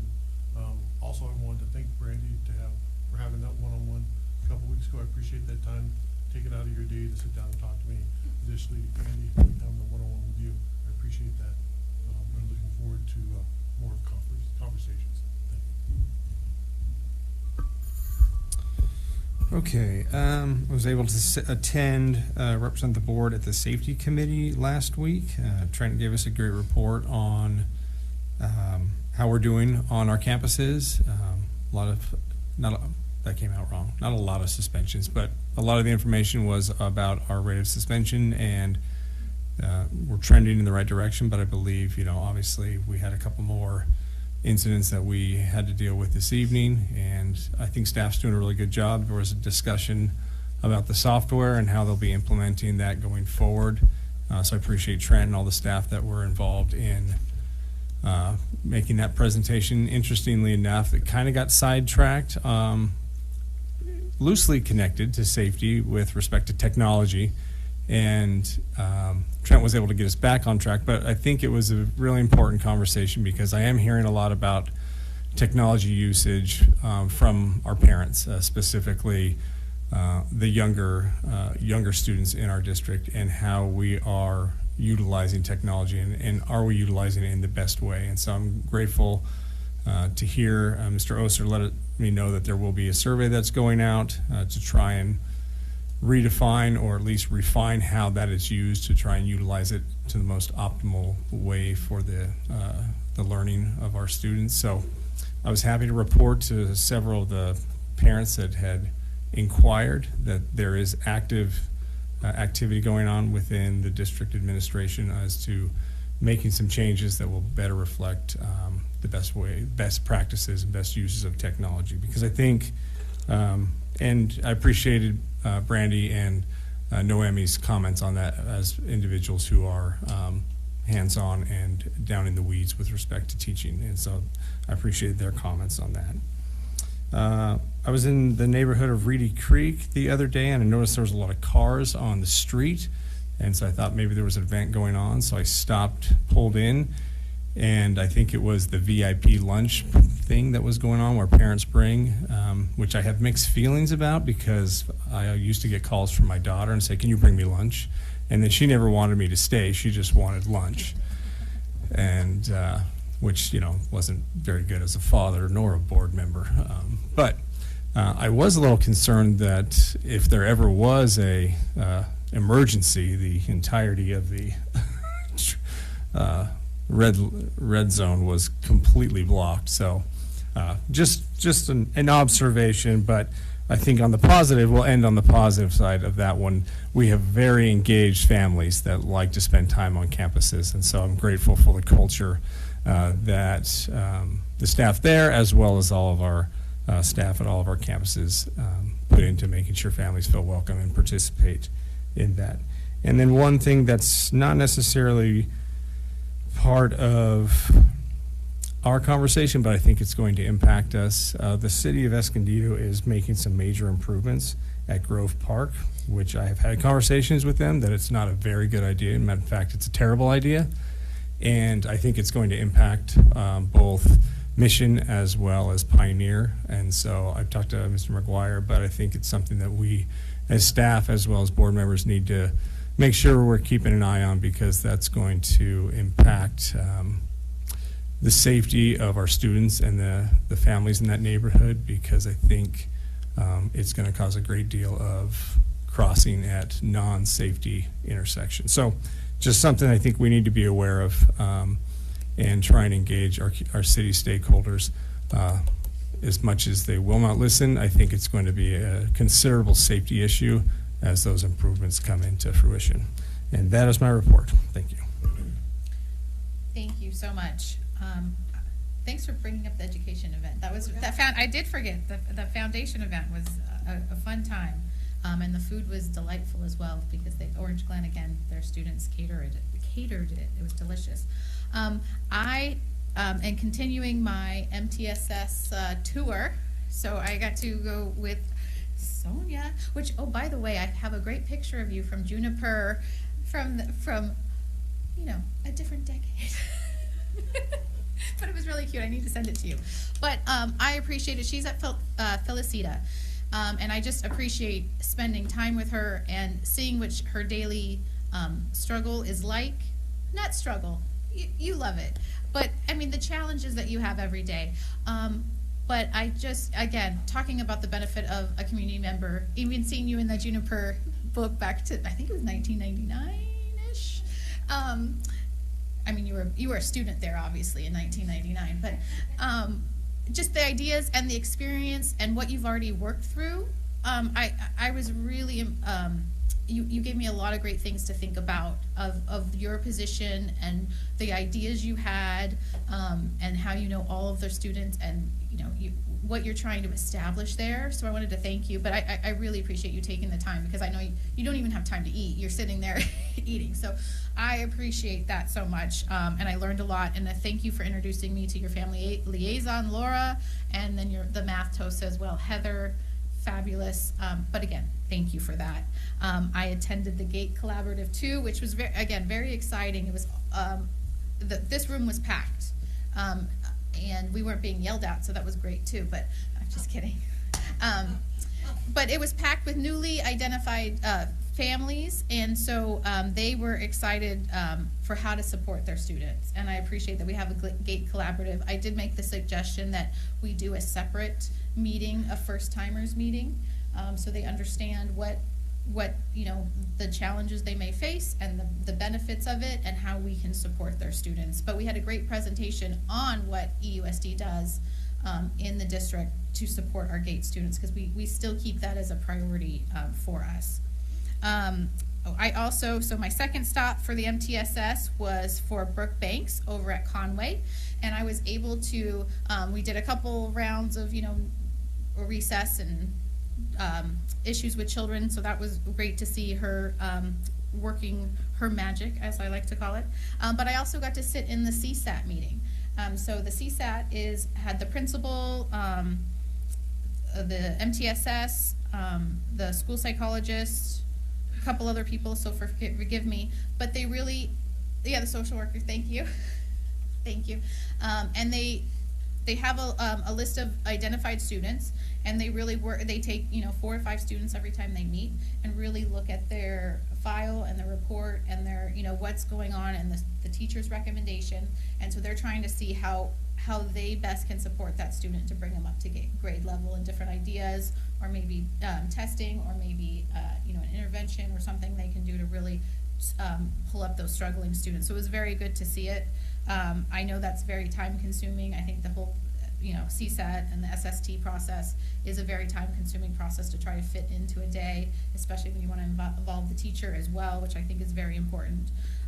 But again, I think that's part of what, going into the community schools is trying to create that support system that lives on for our students. So moving into that, I went to the Community Schools Steering Committee meeting. I wanted to highlight what the priorities of, the collective priorities of community schools is. It is to implement the MTSS, so multi-tiered support system, increase student, family, and community engagement and attendance, increase student feeling of safety and connection, and increase student academic progress in ELA and math. So we have a great committee. I think we're expanding it as well. We're going to add members of the community, add students, and also add MTSS specialists, which I think is going to be very valuable to our group. We worked on the survey, it's the needs and assets assessment. So what we already have, and I think community schools, I think we're working hard on it, but I think community schools is such a valuable tool that we need to take advantage of. But I think it's also important that we don't just include the 16 schools that have it. I think we want to make sure we're creating a system that our other non-Title I schools are able to access, because they have needs as well. One of the family liaisons, I won't call her out, but made great points of any family liaison should be included in all of this, but also they should have the resources needed to support our families and not just be left to Google it or trying to figure out what. I think that part of the community schools should be a systematic approach district-wide of pulling all of the resources we have together and all the referrals we can make, so it's a centralized location so we can support the families and their needs. I was invited to Quantum's House Week. On Monday, I participated in the scavenger hunt, and then Tuesday, I went on campus. They were doing their team projects where they were designing a catapult, and they were going to, tomorrow is the competition to see who could launch things the farthest. So they had to, probably in the afternoon, I'll find out. I'll let you know. I'll find out. And so they were and this is their houses, so it's all the grade levels together, so which is also great. Just the amount of, it's really fun to be over at Quantum because they have so many art supplies, and the teachers are all into it, and they walk up, do you have this size bottle cap? And the teacher goes, yes, just a second, let me go get this. Or do you have popsicle sticks with holes already in them? And they're like, yes, we do. That type of stuff is, it's just fun to see because everyone's working together and all the students were engaged and working on that. And then my last two things were, I did the Read Across America. I went to Oak Hill with kindergarten, first grade, and again, they had the snacks, love the snacks. And the firefighters were there, so it was a great time to stop in. And then I went to Juniper and read there, where they had the scrapbook going back to 1999 of their event, which was really fun to look back through. You're gonna have to look at that tomorrow. You're in all of them. And then also their office remodel, their front office remodel looks fantastic. It was really nice to see. So that is my report for since our last meeting. Thank you so much. No report tonight. I'm going to do it. So first of all, there is a side road and a back gate for emergency vehicles at Reedy Creek. So if there was an issue, they'd be able to get in that way. Just look it out. So happy week of the social worker. And I was at Orange Glen this morning, and the students there were all class by class. They had written little notes, drawn little pictures on Post-its, and they were covering the entire door and the window of the social worker's room over there. I'm not sure that she was aware of it. She was in a training inside. The curtain was down. I was thinking she's watching this whole thing, but I think the curtain was down when I went in. But it'd be quite a surprise when she came out just to see all of the love that those students had for their social worker over at Orange Glen. But also, what I really wanted to say about Orange Glen, too, is I got to experience something kind of magical, I guess, in the room. I was in one of the classrooms, and the teacher was the class, they were very proud. She was showing us, we talk about attendance a lot and how important it is for the learning, all of the reasons why it's important. And all of our schools are doing such great things around trying to get our students back engaged, their families engaged, getting our students to attend more, and that's definitely been working. But in this class, they had Monday, Tuesday, Wednesday, perfect attendance. And they get a letter for each day of perfect attendance, and there's incentives at the end of that. But today, they were missing one student while we were in there, while Mrs. Petard and myself were in the room. And so she said, the principal said, well, a tardy still counts. They might still show up. This was earlier in the day. So they might still show up. I was like, well, maybe we should go to the office and call the family. Let's maybe we can get them to come in. We can get them to come in. And then all of a sudden, it's just cheer erupted amongst the students.